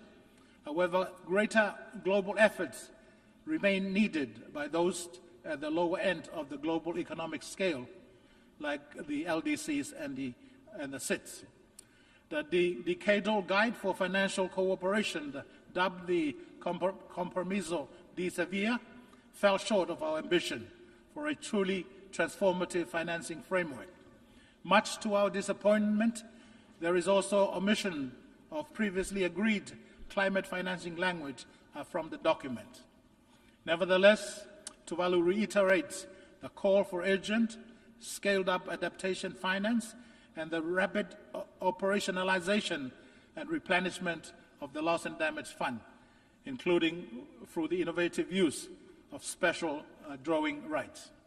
Tuvalu remains steadfast in its call for increased grants and concessional financing, improved access to climate change and development funds, technology transfer and capacity building initiatives that are tailored to the special circumstances of small island developing states. Moreover, international financial institutions must reconsider eligibility criteria that prevent vulnerable countries from accessing support simply because of income classifications that do not reflect our exposure to multidimensional risk. For Tuvalu, justice in global finance means recognizing that vulnerability cannot be measured by GDP alone. It means valuing resilience, equity, and the right of every nation, large or small, to chart a secure and sustainable future. Timely and targeted assistance is not charity. It is a matter of justice and survival. For the foregoing reasons, Tuvalu has joined the Pacific Resilience Facility, which is a Pacific-led and Pacific-managed facility to cater for the specific adaptation needs of Pacific Island countries in the face of climate change. Tuvalu calls on the international community, especially the developed countries and partner organizations, to support the capitalization of the Pacific Resilience Facility. Mr. President, non-communicable disease, NCDs, are the leading cause of morbidity and mortality in the Pacific region and in the world at large, and Tuvalu is not an exception. Poor diet and obesity, intrinsically linked to the food security challenges, are key contributors to this escalating public health concern. Tuvalu therefore welcomes the political commitment demonstrated through the recent adoption of the political declaration on the prevention and control of non-communicable diseases and the promotion of mental health and well-being. The acknowledgement of the need for coordinated cross-sectoral actions reflect a spirit of collective responsibility and exemplify the critical support required by countries most affected by NCDs. At the national level, Tuvalu is fully committed to upholding the commitments outlined in the declaration in our shared pursuit of achieving the global target by 2030. Mr. President, earlier this week we commemorated the 30th anniversary of the 4th World Conference on Women, and the Beijing Declaration and Plan of Action, considered the most progressive blueprint ever for advancing women's rights. Tuvalu reaffirms its commitment to gender equality and has taken important steps towards that objective. The Tuvalu Constitution now prohibits discrimination based on sex, embedding gender equality in our highest law. And last year, in 2024, Tuvalu adopted a more updated and modern national gender equity policy to assure women's empowerment and protection from violence are integrated across all sectors. Women's rights are not only human rights, but are also a foundation of sustainable development, peace and resilience. For Tuvalu, this means ensuring that women are not only included, but are leading in decision-making spaces, from village councils to global negotiation. Equally, Tuvalu places high importance on the role of young people in building a more just, sustainable, and inclusive future. As we also marked yesterday, the 30th anniversary of the World Programme of Action for Youth, we take this opportunity to underscore our support for youth development and leadership. We must continue to create the conditions that allow our young people to realize their full potential as active agents for change, as innovators and as partners in achieving the Sustainable Development Goal. Tuvalu recognizes that inclusive development cannot be achieved without the full and equal participation of women and youth. Mr. President, projecting the principle of inclusivity and leaving no one behind to the UN system, Tuvalu deeply regrets the continued exclusion of the Republic of China, Taiwan, from the United Nations system. As a long-standing and reliable development partner of Tuvalu, Taiwan has consistently demonstrated its commitment to international cooperation, making meaningful contribution across a broad range of development sector. Tuvalu holds the strong view that the UNGA Resolution 2758 does not preclude Taiwan's meaningful participation in the UN system, and Tuvalu calls for the admission of Taiwan as a member of the United Nations and its specialized agency. Similarly, it is regrettable to observe that the people of Cuba continue to bear the economic burden of long-standing unilateral economic sanctions, which deny them crucial international development assistance and partnership necessary for their recovery and rebuilding efforts. Tuvalu believes that sanctions which isolate and impoverish entire peoples run counter to the spirit of the United Nations Charter. Tuvalu supports the lifting of these sanctions and joins other member states in calling for the removal of Cuba from the list of state sponsors of terrorism. Mr. President, next week on the 1st of October will be Tuvalu's 47th independence anniversary. Though the birth of Tuvalu and the United Nations are a generation apart, Tuvalu remains grateful for the privilege of being a member of the United Nations and to have engaged and collaborated with the UN family of nations in our common pursuit of advancing the vision of this session, Better Together, 80 years and more for peace, development and human rights. I wish to express my special thanks and sincere gratitude to the United Nations and its member states, in particular Tuvalu's generous traditional and emerging partners, for all the support and assistance afforded to Tuvalu. Mr. President, in closing, as we engage and interact during this historic session of the General Assembly, we should do so with the full awareness of the complex and formidable challenges that confront our international community. Yet history has shown us that no challenge is insurmountable when we face it together, in solidarity and in unity of purpose. I therefore call upon all members of state of the United Nations family to move forward in unity, guided by our shared purpose and common mission. Let us remain steadfast in upholding the principle of the United Nations, our Charter, which continue to inspire and give meaning to the vision of this session. While progress may not have come as swift as we desire, it is far more meaningful when it is achieved collectively. For indeed, When we stand together, united in principle, in purpose, and in resolve, we not only achieve better outcomes, but more enduring, equitable, and just outcome. I thank you, and as we say in Tuvalu, whakawhetailasi, Tuvalu moderdua, Tuvalu for God. Thank you.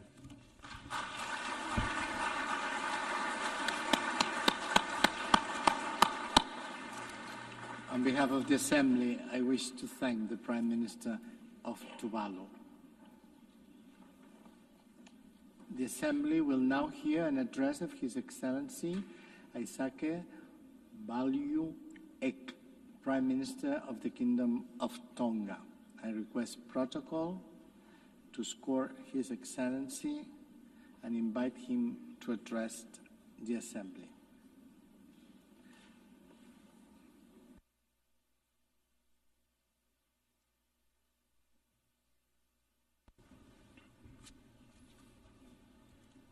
Tapu moe o tua mafi o ko whio i taulotola Tonga.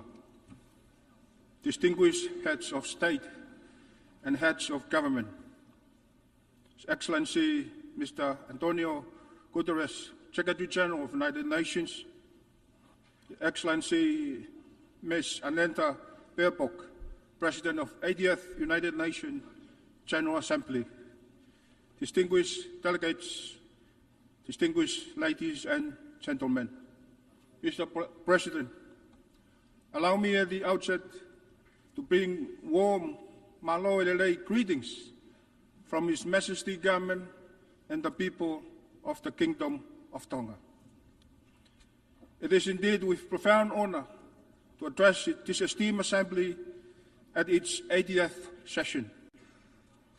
First, I wish to congratulate Your Excellency on assuming the esteemed presidency of the 80th session of the United Nations General Assembly.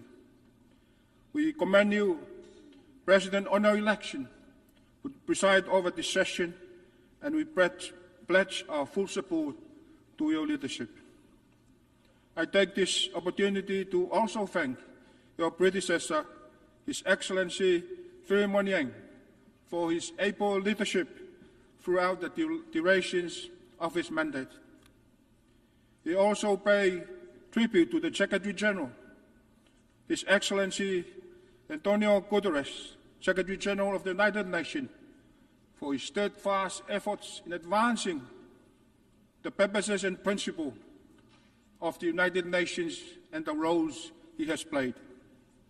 Mr. President, we convene at this 80th session under the theme, Better Together, 80th years and beyond, for peace, development, and human rights. A vision to which Tonga pledges its full support. For us, as a small island developing state, these themes resonate deeply. The pursuit of peace, development, and human rights cannot be realized without urgent action on climate change, the protection of oceans, and the resilience of vulnerable communities. At a time when climate change has become a profound security threat, we must rally around the collective visions of the United Nations. For only through solidarity and shared responsibility can we safeguard our planet, uphold the dignity of all peoples, and secure a sustainable future for generations to come. As I stand before you in commemorating the 80th anniversary of the United Nations, I am pleased to share that Tonga will soon celebrate 150th anniversary of our Constitution on 4th of November 2025. Constitution Day is a profound reminder of our sovereignty, unity, and enduring independence. Proclaimed in 1875 by His Majesty King Tuvalu I, our Constitution laid foundation for justice, the protection of land, and the rights of people. As we mark its 150th anniversary, we celebrate not only a historic milestone, but also a living legacy that continues to guide our nations and inspire our future generations.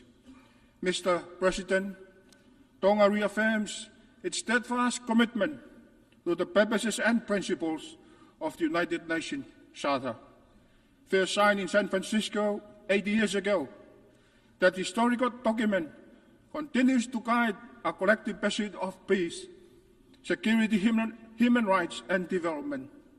It visions endure as a beacon for multilateralism, reminding us that the challenges we face today cannot only be addressed through unity, cooperation, and respect for international law. Mr. President, Tonga welcomes the UN 80 reform processes as an opportunity to ensure that the nation remains fit for purpose in addressing today's challenges. Just as Pacific undertakes its own review of the regional architecture under the 2050 strategy for the Blue Pacific continent. For us, reform is not abstract. It is about survival, dignity, fairness, and efficiency. If the UN is to deliver for our people, it must deliver with us, through us, and in alignment with the principle our leaders have endorsed. This means anchoring regional integrated platforms within the Pacific Islands Forum, ensuring financing flows respond to regionally determined priorities, safeguarding access for the small administrations, easing reporting patterns, and above all, increasing Pacific representations across the UN system and decision-making bodies. Only then can we renew trust in multilateralism, ensure that our voices shape global outcomes, and guarantee that the Blue Pacific continent benefits from effective, inclusive, and responsive multilateral delivery. Mr. President, Tonga welcomes the adoption of the Pact for the Future with its annexes, the Global Digital Compact and Declarations of Future Generations as both an opportunity to strengthen multilateralism in a time of global crisis, and a responsibility to ensure no nation, however small or remote, is left behind. It focuses on climate action, sustainable development, financing, and intergenerational responsibility, speaks directly to Tonga's priorities as small island developing states on the forefront of climate change, offering a vital framework to accelerate adaptation, close critical financing gap, and safeguard a sustainable world for generations to come, while reaffirming the needs for inclusive governance where Pacific's voice help shape the decision that defines our shared future. Mr. President, last month, Tonga concluded the chairmanship of the 53rd Pacific Islands Forum Leaders Meeting. The Kingdom was privileged to host Secretary General Antonio Guterres on our shores. His attendance as a special guest reaffirmed the deep partnership between the Pacific and United Nations, and further strengthened our belief in the indispensable role of this organization. Tonga tenure as a chair was highly significant, both symbolically and practically. Our representations here at the United Nations as chair afforded Tonga the opportunity to assume a leadership role within the Pacific family, guiding collective priorities and setting the tone for regional cooperations. It enabled us to play a pivot role in reinforcing Pacific solidarity, ensuring that both small and large island states stood together in a negotiation with global partners. It also amplifies Tonga's voice in international diplomacy by carrying the mandate and collective position of the Pacific regions. Above all, it left us with a legacy for resilience and provided a vital platform for advocacy on issues central to our people's survival and well-being. Mr. President, for small island states, one of the most pressing issues remain the existing threat of climate change. For Tonga, this is not a remote threat, but unfolding reality that threatens to erase decades of development gains and embarrass the very existence of our island. We therefore continue to call for urgent, ambitious and concrete climate actions from the national community, action grounded in the principle of equity, justice and common but differentiated responsibility. It is in this connection that Tonga support Australia bid to host COP31 in partnership with the Pacific as a Pacific COP. We see this as an unique opportunity to bring the voices of small island developing states to the forefront of the global climate agenda, ensuring that the realities of our peoples are not only heard, but drive the urgency of action. Hosting COP31 in our regions would symbolize a global commitment to climate justice and amplify the call for solutions that safeguards the most vulnerable.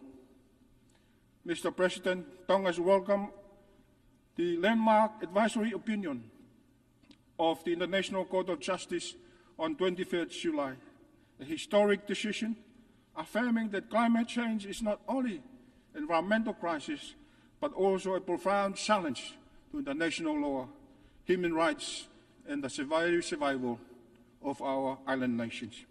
For Tonga, this opinion is more than a legal milestone. It is a moral victory that amplifies the voices of the world's most vulnerable, strengthens our call for urgent actions to cut emissions, accelerate adaptations, and deliver on lost and damaged finance, and reinforce our shared duty to secure climate justice, resilience, and protections for present and future generations. It also affirms small island developing states a special case for sustainable development. The use of the Multidimensional Vulnerability Index, MVI, more managed approach to international financial standards, and recognize the need to scale up ocean finance. Mr. President, Tonga welcomes the Convention de Sevilla adopted at the 4th International Conference on Financing for Development earlier this year. For Tonga, this commitment is especially significant. It calls for a more inclusive, fair and transparent global financial system, one that better responds to realities of countries most at risk, including smaller island developing states. This speaks directly to Tonga's priorities, mobilizing equitable financing for climate resilience, disaster preparedness, and sustainable development, addressing that sustainability and ensuring that no country is left behind because of its size, geography, or vulnerability. We see this as a framework that can help transform inequality into opportunity and reaffirms our goal for development finance that delivers for our people and for our future generations.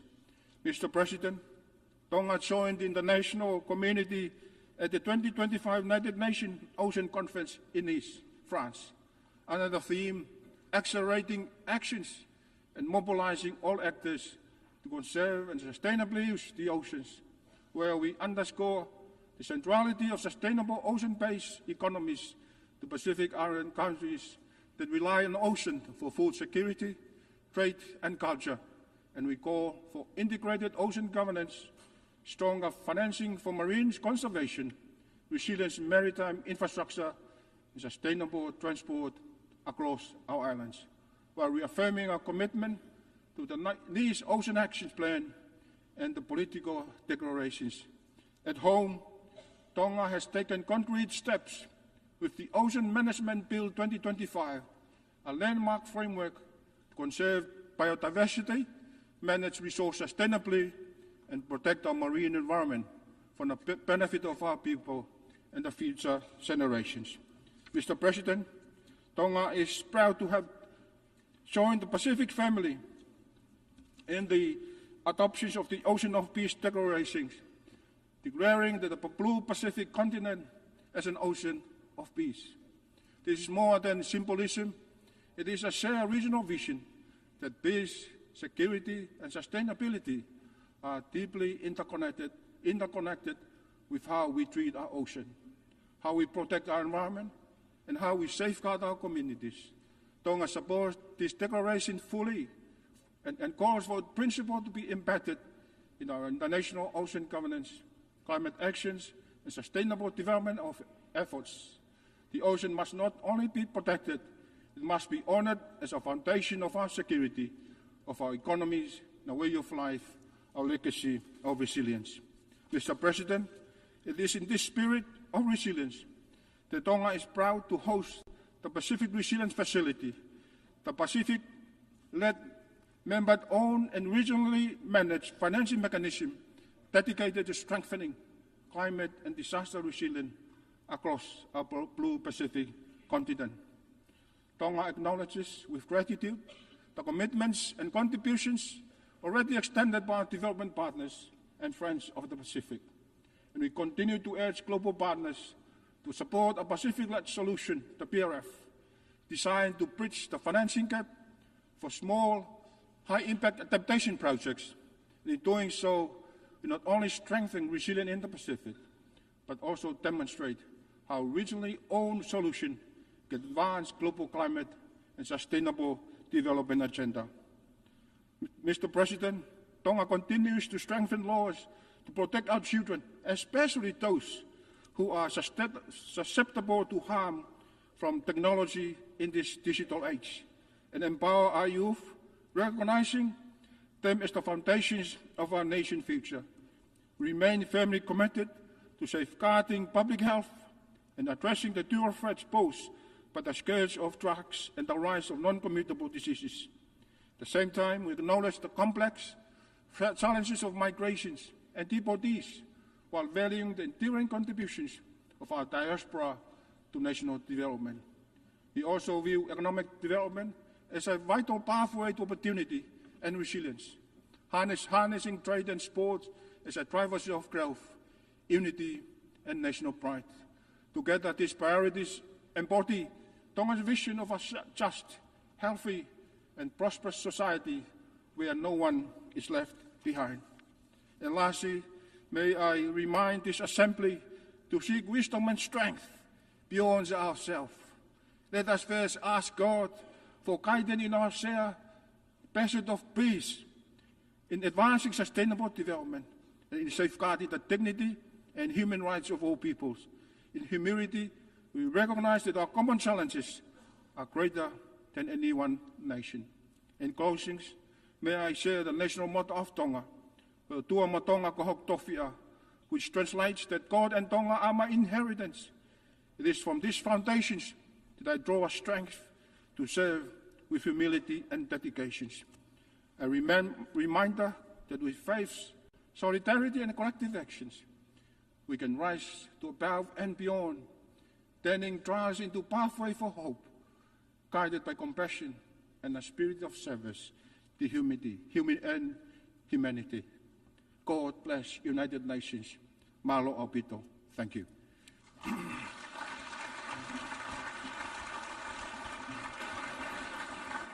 On behalf of the Assembly, I wish to thank the Prime Minister of the Kingdom of Tonga. I now give the floor to His Excellency Tuvalu Mauri Tele Pumulinuku Onesemo, Deputy Prime Minister of Samoa.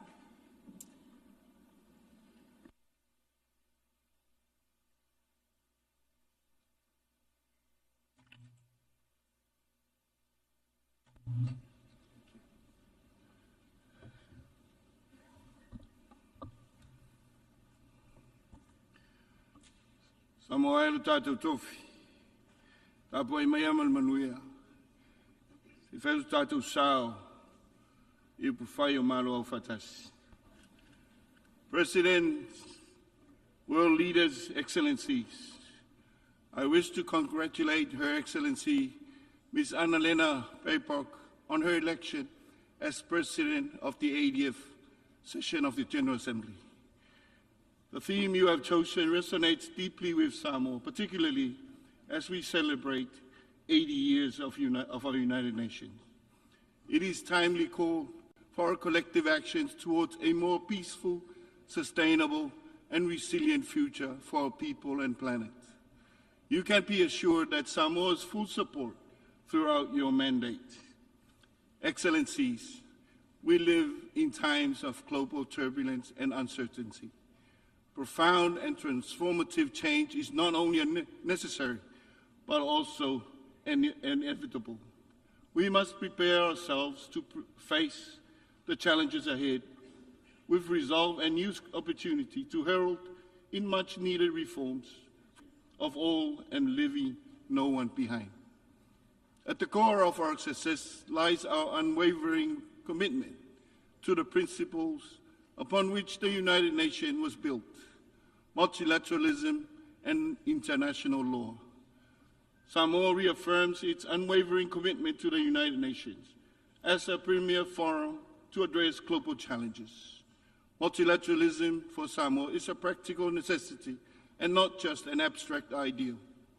Only through genuine cooperation and mutual trust can we craft solutions that no single nation could achieve alone. We welcome the Secretary General's UN 80 initiative. Any reform must strengthen delivery on the ground, especially for small islands, developing states, by eliminating duplications, improving coherence, and accelerating impact. Critically, such reforms must not weaken the operations of the UN multi-country offices or the resilient coordinator system. Likewise, the reforms of the MCO level should clearly define the roles and the functions of the UN country teams, working in close coordination with parish countries to avoid duplications, competition for resources, and proliferation of projects that small administration cannot manage efficiently. At the regional level, the UN must deliver with the region throughout the region and align with the principles agreed to by the Pacific leaders as articulated in the 2050 strategy for the Blue Pacific continent. The UN 80 initiative is the opportunity to jointly realize regional delivery of ongoing initiatives through regional mechanisms. Excellencies, land and the ocean are central to Samoan culture and are also the basis of our people, sense of belonging, our whasinomanga, and our heritage, our tofi. Village boundaries were marked by age of oak banyan trees on the mountain ridges and extend to the protruding reef, such as the values that make us a distinct people, where our history, traditions, identity, livelihoods, and everyday lives are intimately connected to our precious island ecosystem, underpinned by our unique communal Samoa culture and traditions. Our geographical isolation and insularity no longer shields or protect us from the increasingly complex and dynamic security challenges, transnational crimes, especially drug trafficking, nuclear proliferations, challenges to sovereignty, growing geopolitical tensions in our region, and humanitarian crisis. The rule-based international system is being bent out of shape. Gone were the days where we took only what we needed from our environment, when we were a lot more conscious of the importance of a continuity of our culture and values, unadulterated by the impinging world around us. Unfortunately, this important connection makes us particularly vulnerable to the adverse effect of climate change. Over the past decades, we have witnessed more frequent and intense storms and cyclones, such as we left a trail of destruction in the wake, homes flattened, food crops destroyed, lives lost, constant threat of relocation. The reality of climate change and increase in severity of disasters mean many communities are at risk of losing traditional homelands as rising sea levels, king tides and storm surges wash away the shoreline, and inland communities experience landslides, living communities devoid of safer and more disaster-resilient land. Regrettably, continuous inaction means detrimental effect of all aspects of Samoan life. Climate change remains the greatest existential threat to Samoa and other Pacific states. Its impacts are more extensively felt by the states due to our special circumstances and the lack of capacity to respond quickly and effectively. We commend the International Court of Justice advisory opinion, which rightly recognizes the climate change not merely as an environmental concern, but as an existential problem of planetary proportion that requires urgent global action. Unless we invest now in climate mitigation adaptation and resilient economies, we risk compounding both environmental and financial crises. We must do more to turn the tide, to honor our commitments and obligations, and to take urgent and ambitious climate actions now. As we approach COP30 in Brazil, we urge that the new NDCs reflect maximum ambition, including 50% reduction in global emission by 2030. 35 countries responsible for 86% of global emissions must be part of the solution, not just the problem.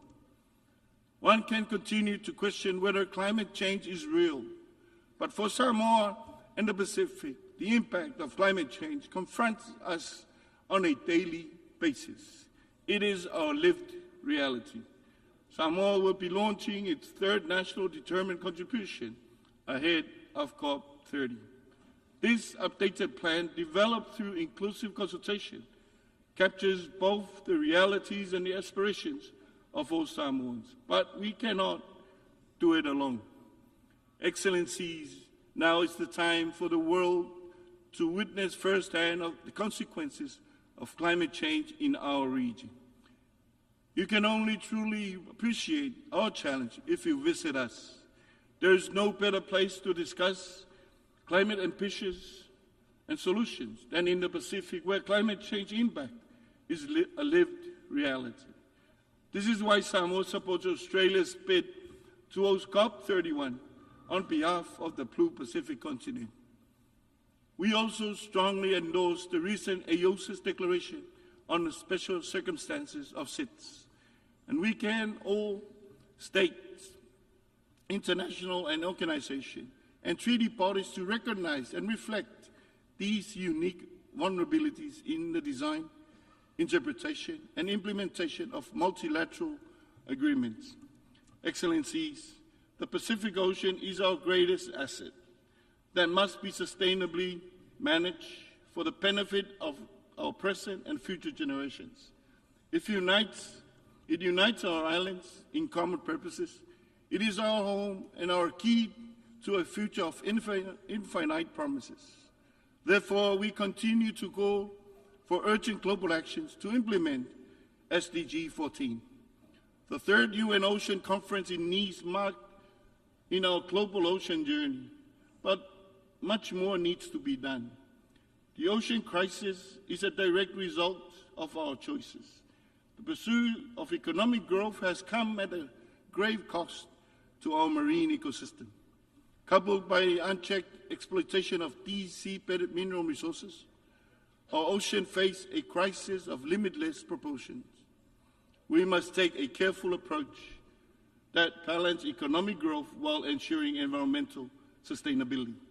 Samoa hosted the Commonwealth Heads of Government meeting in 2024, at which its leaders adopted the Apia Commonwealth Ocean Declaration. It reaffirms the Commonwealth family's commitment to SDG 14 and calls for action on key ocean issues, including safeguarding our coastlines and homes against the unprecedented impact of sea level rise. The Apia Commonwealth Ocean Declaration was acknowledged and recognized for action as part of the recently issued ICJ advisory opinion. We remain active actively engaged in negotiation towards global treaty on plastic pollution, particularly to protect our marine environment. For Samoa, plastic pollution is a daily battle impacting our livelihoods, food security, and public health. We are pleased that we have reached the required 60 ratifications for the PB&J to enter into force.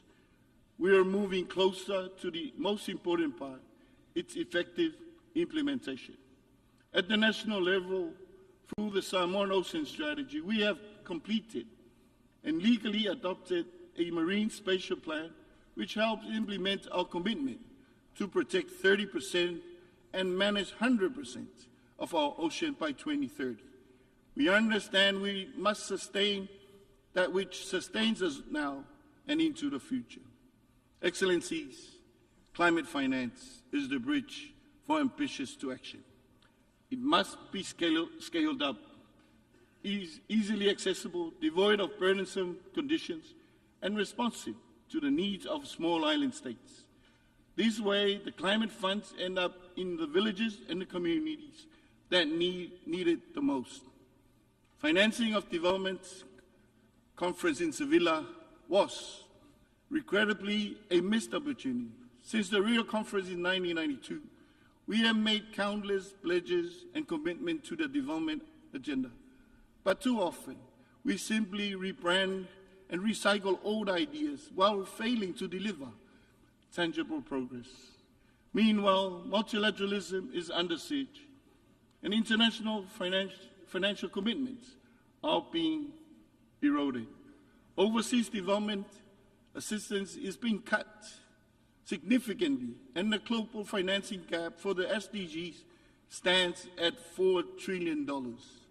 Yet, when it comes to war, funding is never short supply. The stark contrast should give us pause. We must also address and confront the deep systemic inequities embedded in our global economic and financial architecture. Yesterday's solutions are no match for today's crisis. A modern, just, inclusive financial and system must be created, one that recognizes small island states, understands them, and work in the interest of citizens. Debt forgiveness must be linked to measurable progress on resilience building. Samoa supports the incorporation of state contingent clauses in the debt instrument, allowing for suspension during crisis. We look forward to the timely implementation of the Sevilla commitment. Excellencies, non-communicable diseases are now the dominant health burden in Samoa and in the Pacific region.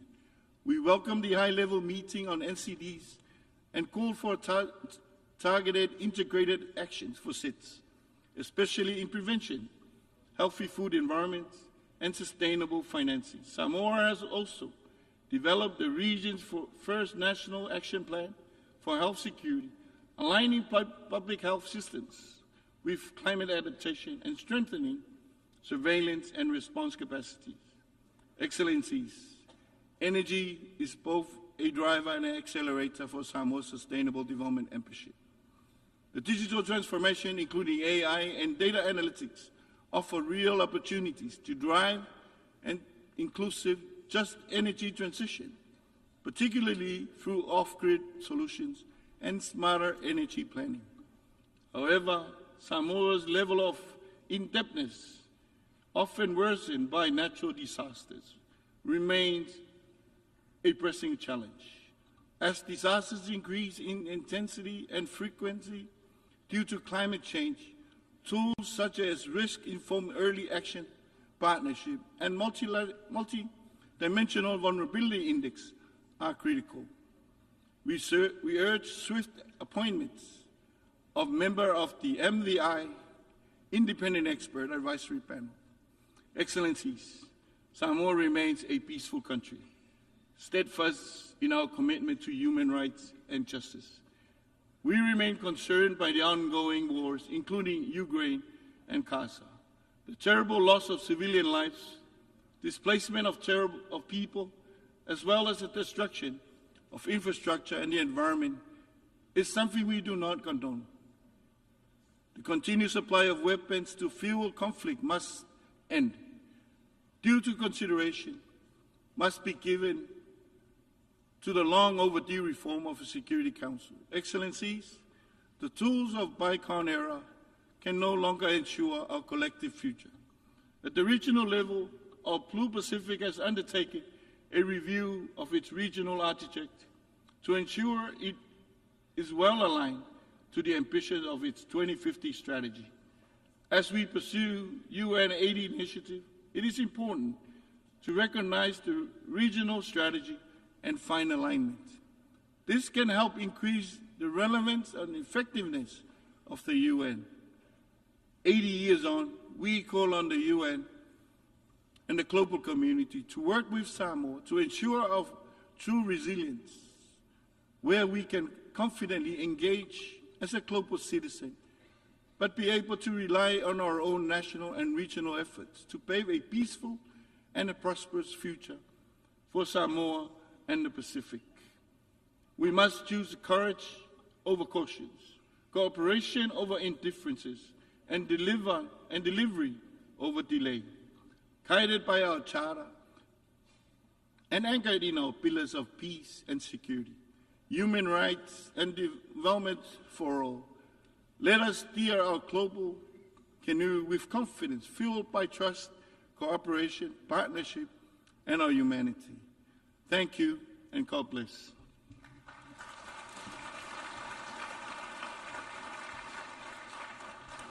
I thank the Deputy Prime Minister of Samoa. I now give the floor to His Excellency Amon Mawira, Minister for Foreign Affairs and International Trade of Zimbabwe.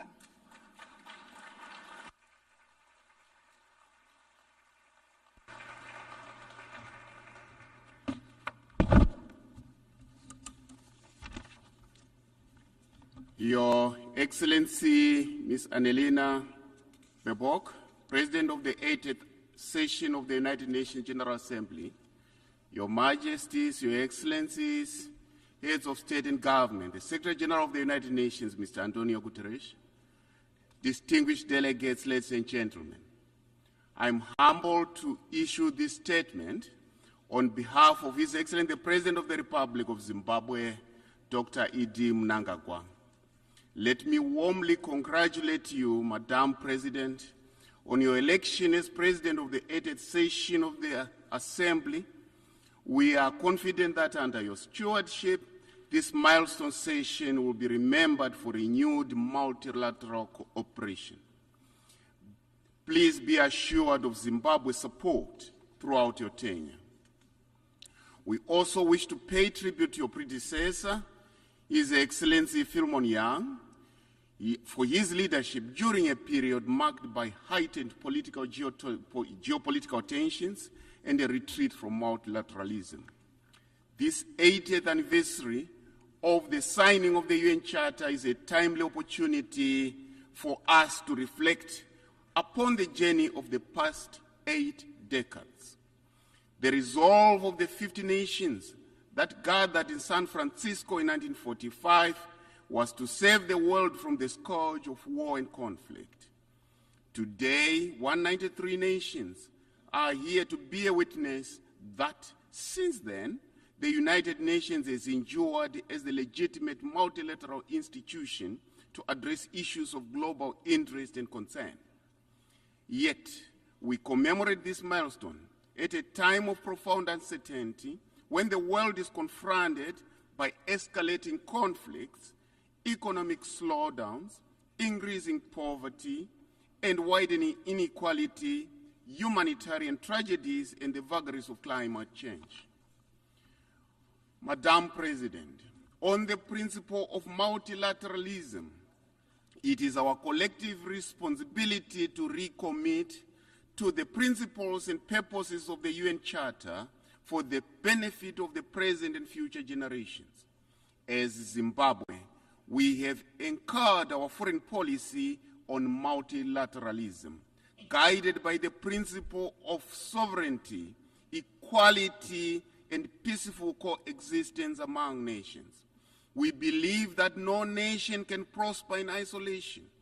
Zimbabwe's participation in multilateral processes is therefore aimed at advancing peace and security, human rights, and sustainable development for the integrity, dignity, and prosperity for all humanity. We welcome the Secretary General's UN 80 initiative on reforming the UN. The reform must allow the organization to evolve in line with contemporary realities, while strengthening and not diminishing the voice and participation of developing countries. Any reform that sidelines the aspirations of the Global South runs contrary to this very spirit of the UN Charter. For the United Nations to remain effective and responsive, its reform must be member state-driven, inclusive and anchored in the principle of sovereign equality of all member states. This anniversary must, therefore, serve as a solemn reminder that humanity achieves more by working together than working apart and working against each other. Madam President, on the principle of peace and security, it is clear that peace, development, and human rights can only be fully realized through the reform of global governance institutions. The global economic, political, and security architectures established after the Second World War no longer reflect today's realities. In 1945, a large percentage of the current UN member states, including Zimbabwe, were mere colonies. To this end, we reiterate Africa's long-standing call for the comprehensive reform of the United Nations Security Council. Africa's continued total exclusion from the permanent category and underrepresentation among non-permanent members is an aberration which requires urgent redress. Decisions on Africa cannot continue to be made without Africa at the table. We cannot go back to 1884 when Africa was on the menu. Madam President, Zimbabwe underscores the importance of enhanced cooperation between the Security Council and regional organizations, such as the African Union, to address the root causes of conflicts. We believe that sustainable peace cannot be achieved without advancing the women, peace and security, and youth in the agenda. In our region, the Southern African Development Community, SADC, we emphasize inclusive peace processes. We stand by the principle that peace is not merely the absence of war, but the presence of justice, equity, equality, and respect for human dignity. Working with other member states, Zimbabwe has contributed towards the resolution of conflicts in the region, including the spearheading of joint diplomatic efforts with the East African Community under the auspices of SADC in the search for peace in Eastern DRC. Our consistent contribution to UN peacekeeping missions in conflict areas is a testimony to our commitment towards peace and security for all. Zimbabwean peacekeepers have demonstrated a high degree of professionalism wherever they have been deployed. Guided by this legacy of commitment to peace, Zimbabwe has presented its candidature for a non-permanent seat on the United Nations Security Council for the term 2027-2028, determined to share its experiences and make its contributions in promotion of a safe and secure world for all. We trust that our candidature merits the invaluable support of all member states at the election to be held in June 2026. Zimbabwe pursues a doctrine of friend to all and an enemy to none. As such, we are ready and available to work with all members of the United Nations for a peaceful and just world. Madam President, Zimbabwe was born out of a protracted liberation struggle, which was armed for freedom and independence. Hence, its continued solidarity with the people of Palestine and the Western Sahara in their justified search for self-determination. The Palestinians have endured severe, sustained, and systematic injustices under the glare of the international community. This cannot continue. Time has come for the establishment of a lasting peace in the Middle East, especially the implementation of the two-state solution for the peaceful coexistence of both Israel and Palestine. Madam President, on the issue of sustainable development, Zimbabwe is a doctrine of leaving no one and no place behind, which defines the core of our national development trajectory. Guided by our national development strategy, we are undertaking comprehensive reforms and targeted investments to transform and build our country brick by brick, stone by stone, resulting in consistent GDP growth of around 6% for the past few years. Reforms to our critical economic sectors, including agriculture, mining, tourism, and manufacturing, have resulted in significant levels of investment, positively changing the lives and livelihoods of our people. Strengthening our social protection frameworks remain a top priority. The empowerment of women, youth, and persons with disabilities, enhanced inclusivity, and the broad participation in national development processes by all citizens. In addition to Zimbabwe's efforts, is its mainstreaming climate action across all development planning processes. Our focus is on expanding renewable energy use, strengthening early warning systems, scaling up climate-smart agriculture, upping our irrigation systems. Zimbabwe is ready and available to share with the UN member states our successful conservation agriculture technique that we call Pfumvudza Intwasa, which is climate-smart as a model, which is among the best, including other economic empowerment models. Madam President, we reaffirm our commitment to the Paris Agreement and the principle of common but differentiated responsibilities. As we approach COP30, Zimbabwe calls on all states to demonstrate greater ambition by enhancing their nationally determined contributions. Madam President, we welcome the adoption of our WAZA program of action for landlocked developing countries. We hope our commitment will be translated into tangible actions in line with the broader objective of reforming the international economic order to make it fairer, more inclusive, and responsive to the need of developing countries. The role of ICT and AI in transforming lives and accelerating development is indisputable. It is, however, equally observed that criminals are using ICT for harmful behavior with serious destabilizing consequences to society. Zimbabwe therefore remains supportive for the establishment of frameworks and strategies to combat the use of technology for criminal purposes. The global dialogue on AI governance should assist all countries. We applaud the deliberate effort by the UN Secretary General towards optimizing the benefits of technology while minimizing the potential harmful effects of the same. On financial architecture, we reiterate our support for the commitments undertaken at the 4th International Conference on Financing Development in Seville, Spain.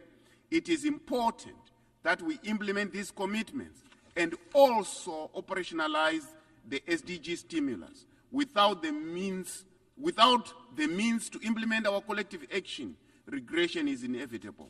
The global economic and financial system remains skewed against the global south, compounding debt distress and entrenching poverty.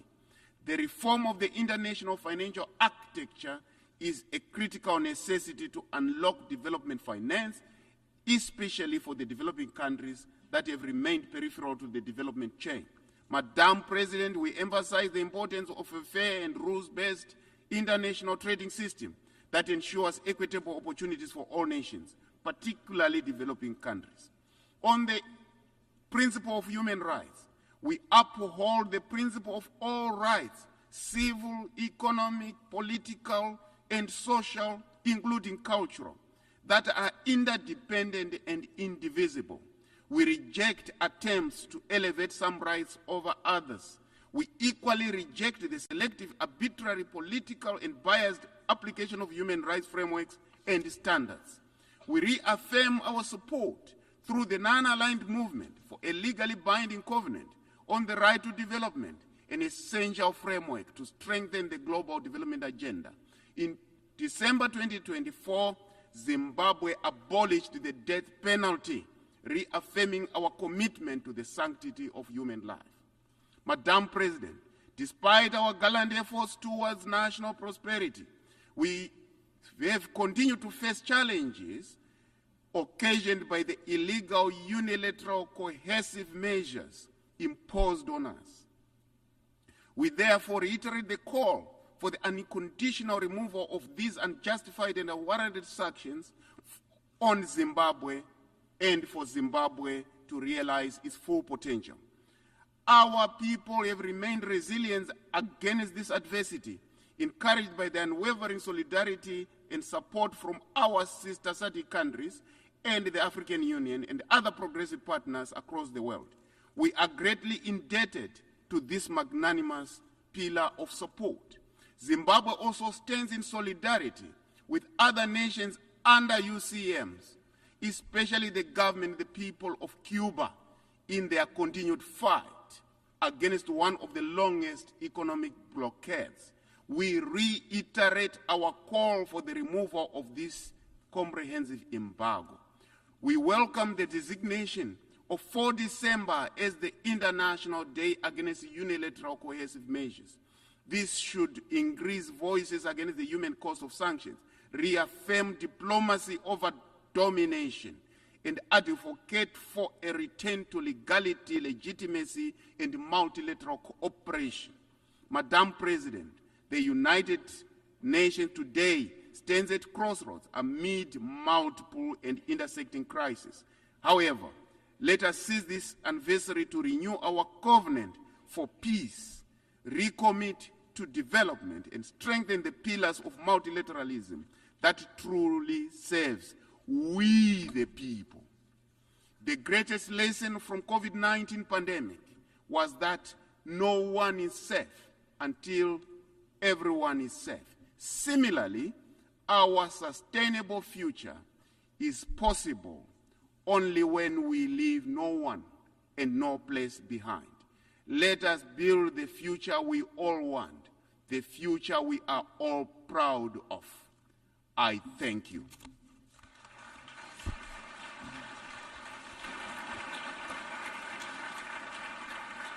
I thank the Minister for Foreign Affairs and International Trade of Zimbabwe. I now give the floor to His Excellency Winston Peters, Minister for Foreign Affairs, Minister for Racing and Minister for Rail of New Zealand.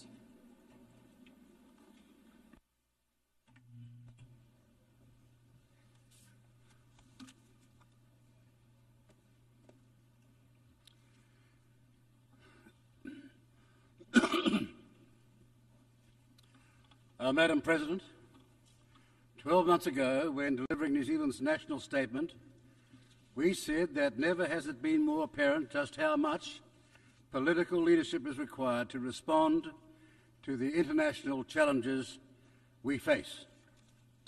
Political leadership is needed to restore trust in our domestic and international institutions, forge unity, maintain fragile social cohesion, and fill the gaps where the international community, through the United Nations, proves unable to. Traversing events during the past year, that leadership gap has only grown. The international order that has sustained peace for the past 80 years stands on the precipice of breaking down. The shift in the international order from rules to power continues its malignant path, while the Security Council is effectively paralysed on many of the acute geopolitical challenges it faces. This inability to act, largely a product of the veto power by the Permanent Five, impacts deeply on perceptions of the United Nations' broader legitimacy.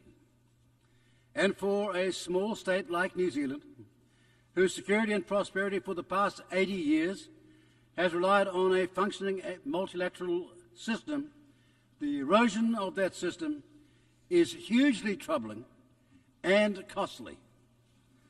The United Nations as an organisation has grown enormously since its creation 8 decades ago, but its effectiveness has not kept pace with this growth. So it has found itself a bigger target from those who question the breadth of its ambitions or from those who want to weaken the multilateral system itself.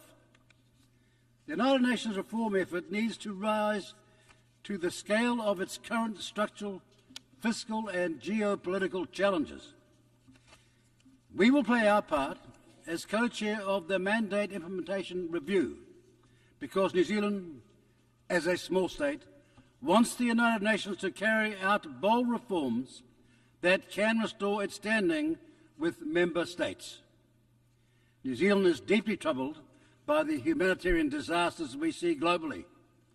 While the international community's focus is rightly dominated by the suffering in Gaza and Ukraine, humanitarian crises in countries like the Democratic Republic of Congo, Syria, Sudan and Myanmar lead us to a deeper concern.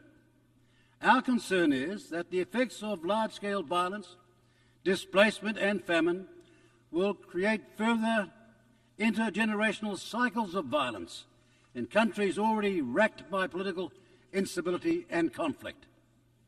Nearly 17 million people require humanitarian aid in Syria, with a similarly large number displaced.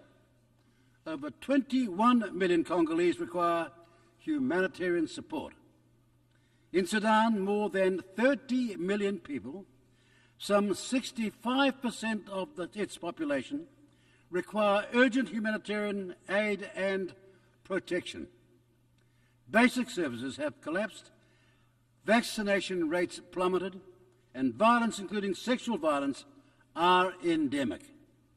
Some 13 million Sudanese people have been displaced from their homes. In Myanmar, over 3.5 million people are internally displaced and 22 million in need of humanitarian assistance, making it the worst humanitarian crisis in Southeast Asia. These bold numbers are shocking to contemplate because they say that in too many places our shared humanity is held in contempt or worse. We need leadership that creates possibilities, not extinguishes them. Leadership that persuades rather than controls. And leadership that appeals to our better angels, not our worst instincts. We most of all need leadership that meets the common desire for shelter, sustenance, to live in peace, feel secure, and to live with the hope that their children will flourish. Most of all, we need leadership that is courageous. It was courageous leadership that saw Egyptian President Anwar Sadat address the Israeli Knesset in Jerusalem in November of 1977 to extol peace. Sadat will pay the ultimate sacrifice for his courage, but his country and Israel have benefited from his courage in the decades since. In that speech, Sadat said, and I quote, "The struggle which took us from war to war, from victims to more victims, until you and we have today reached the edge of a horrible abyss and a terrifying disaster unless together we seize this opportunity today of a durable peace, based on justice. End of quotes. We again are on the edge of a horrible abyss in Gaza.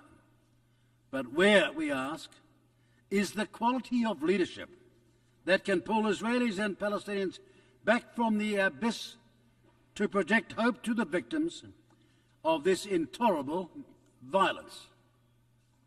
Because without hope, the cycles of violence that fuel and perpetuate this never-ending conflict will not end. It will instead be a terrorist breeding ground, creating the next generation of recruits for those who only hate. That is the current context which the New Zealand government is considering the vexed question of Palestinian statehood. New Zealand is an enduring supporter of the two-state solution and Palestinian self-determination. Our long-standing policy is that Palestinian state recognition is a matter of when, not if. Now, we noted the announcements by some countries in July and August that they intended to recognise Palestinian statehood this week, now confirmed. We have also closely observed the Israeli government's actions in Gaza and on the West Bank following these earlier announcements. And we have listened carefully to the arguments made earlier this week at the Two-State Solution Conference. Palestinian statehood recognition is, however, uniquely complicated given it is embedded in a seemingly intractable, never-ending conflict situation. Very few New Zealanders can recall any period of sustainable peace in the Middle East during their lifetimes. And while New Zealand is furthest away from that conflict in the Middle East, we also acknowledge the strongly held views people have about it.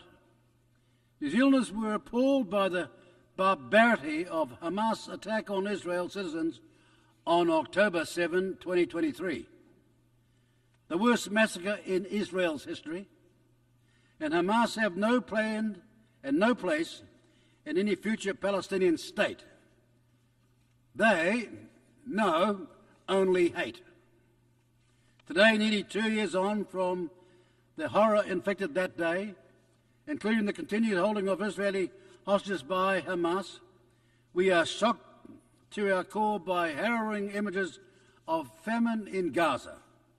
We are also revolted by what can only be described as a grossly disproportionate response from the Israeli government. However, there is an old saying about a musical instrument that sums up well the vexed question of Palestinian statehood recognition. If the string is too tight, it will snap. But if it is too loose, the instrument will not play.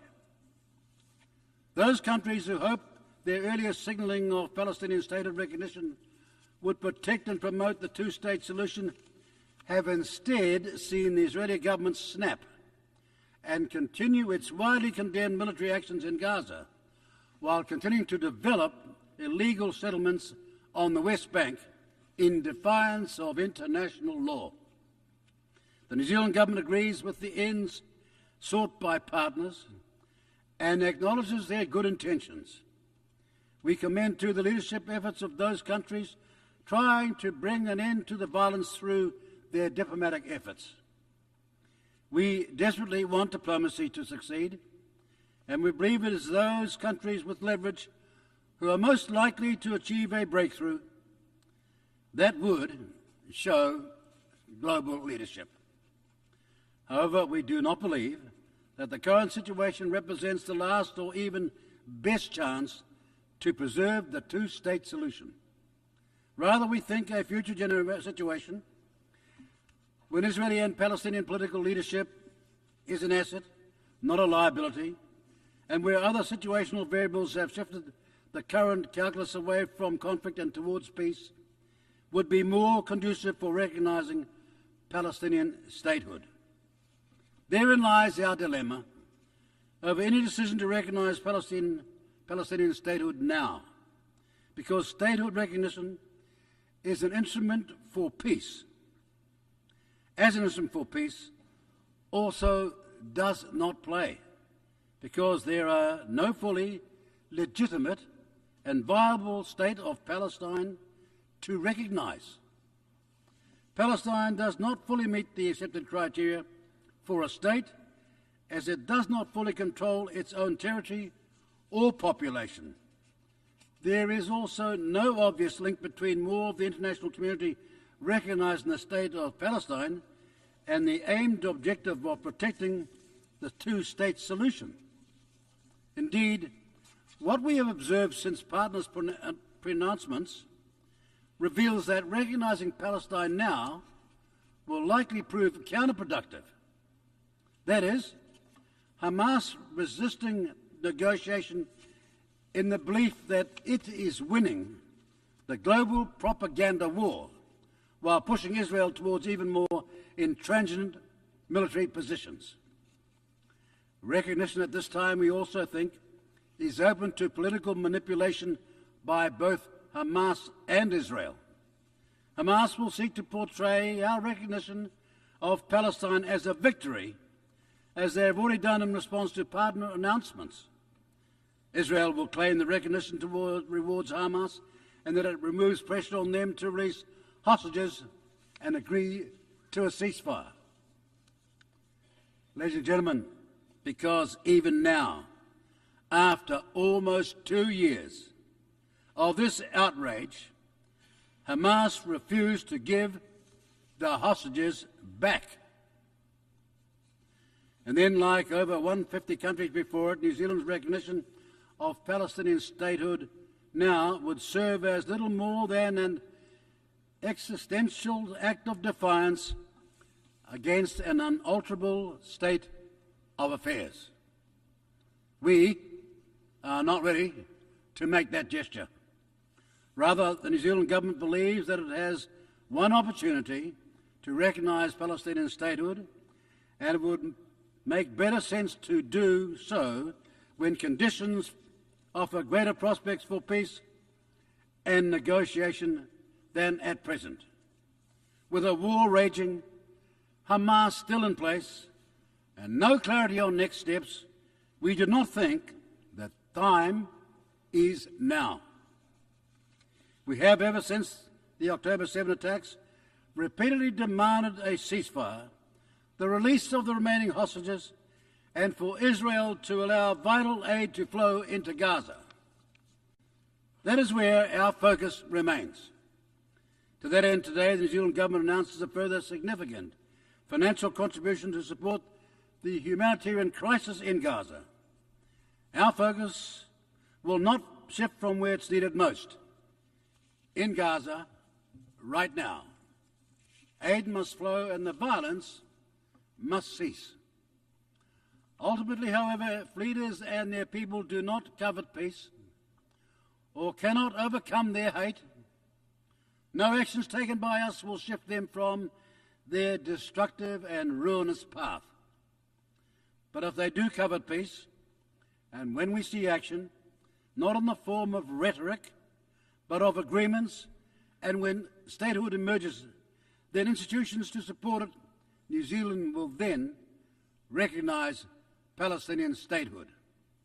Colleagues, our focus on the leadership gaps that exist in our troubled world goes directly to our responsibility as member states, large and small, to bolster the United Nations to ensure, to our Charter's preamble, as it proclaims, to save succeeding generations from the scourge of war. Our support for the United Nations has remained unwavering since the creation in San Francisco. Keeping the spirit of San Francisco alive is the work of us all, because the United Nations, as was once said, remains our greatest hope for future peace. And now is the time for those of us who believe in multilateralism not to compromise it, but to stand up and to fight for it. Thank you.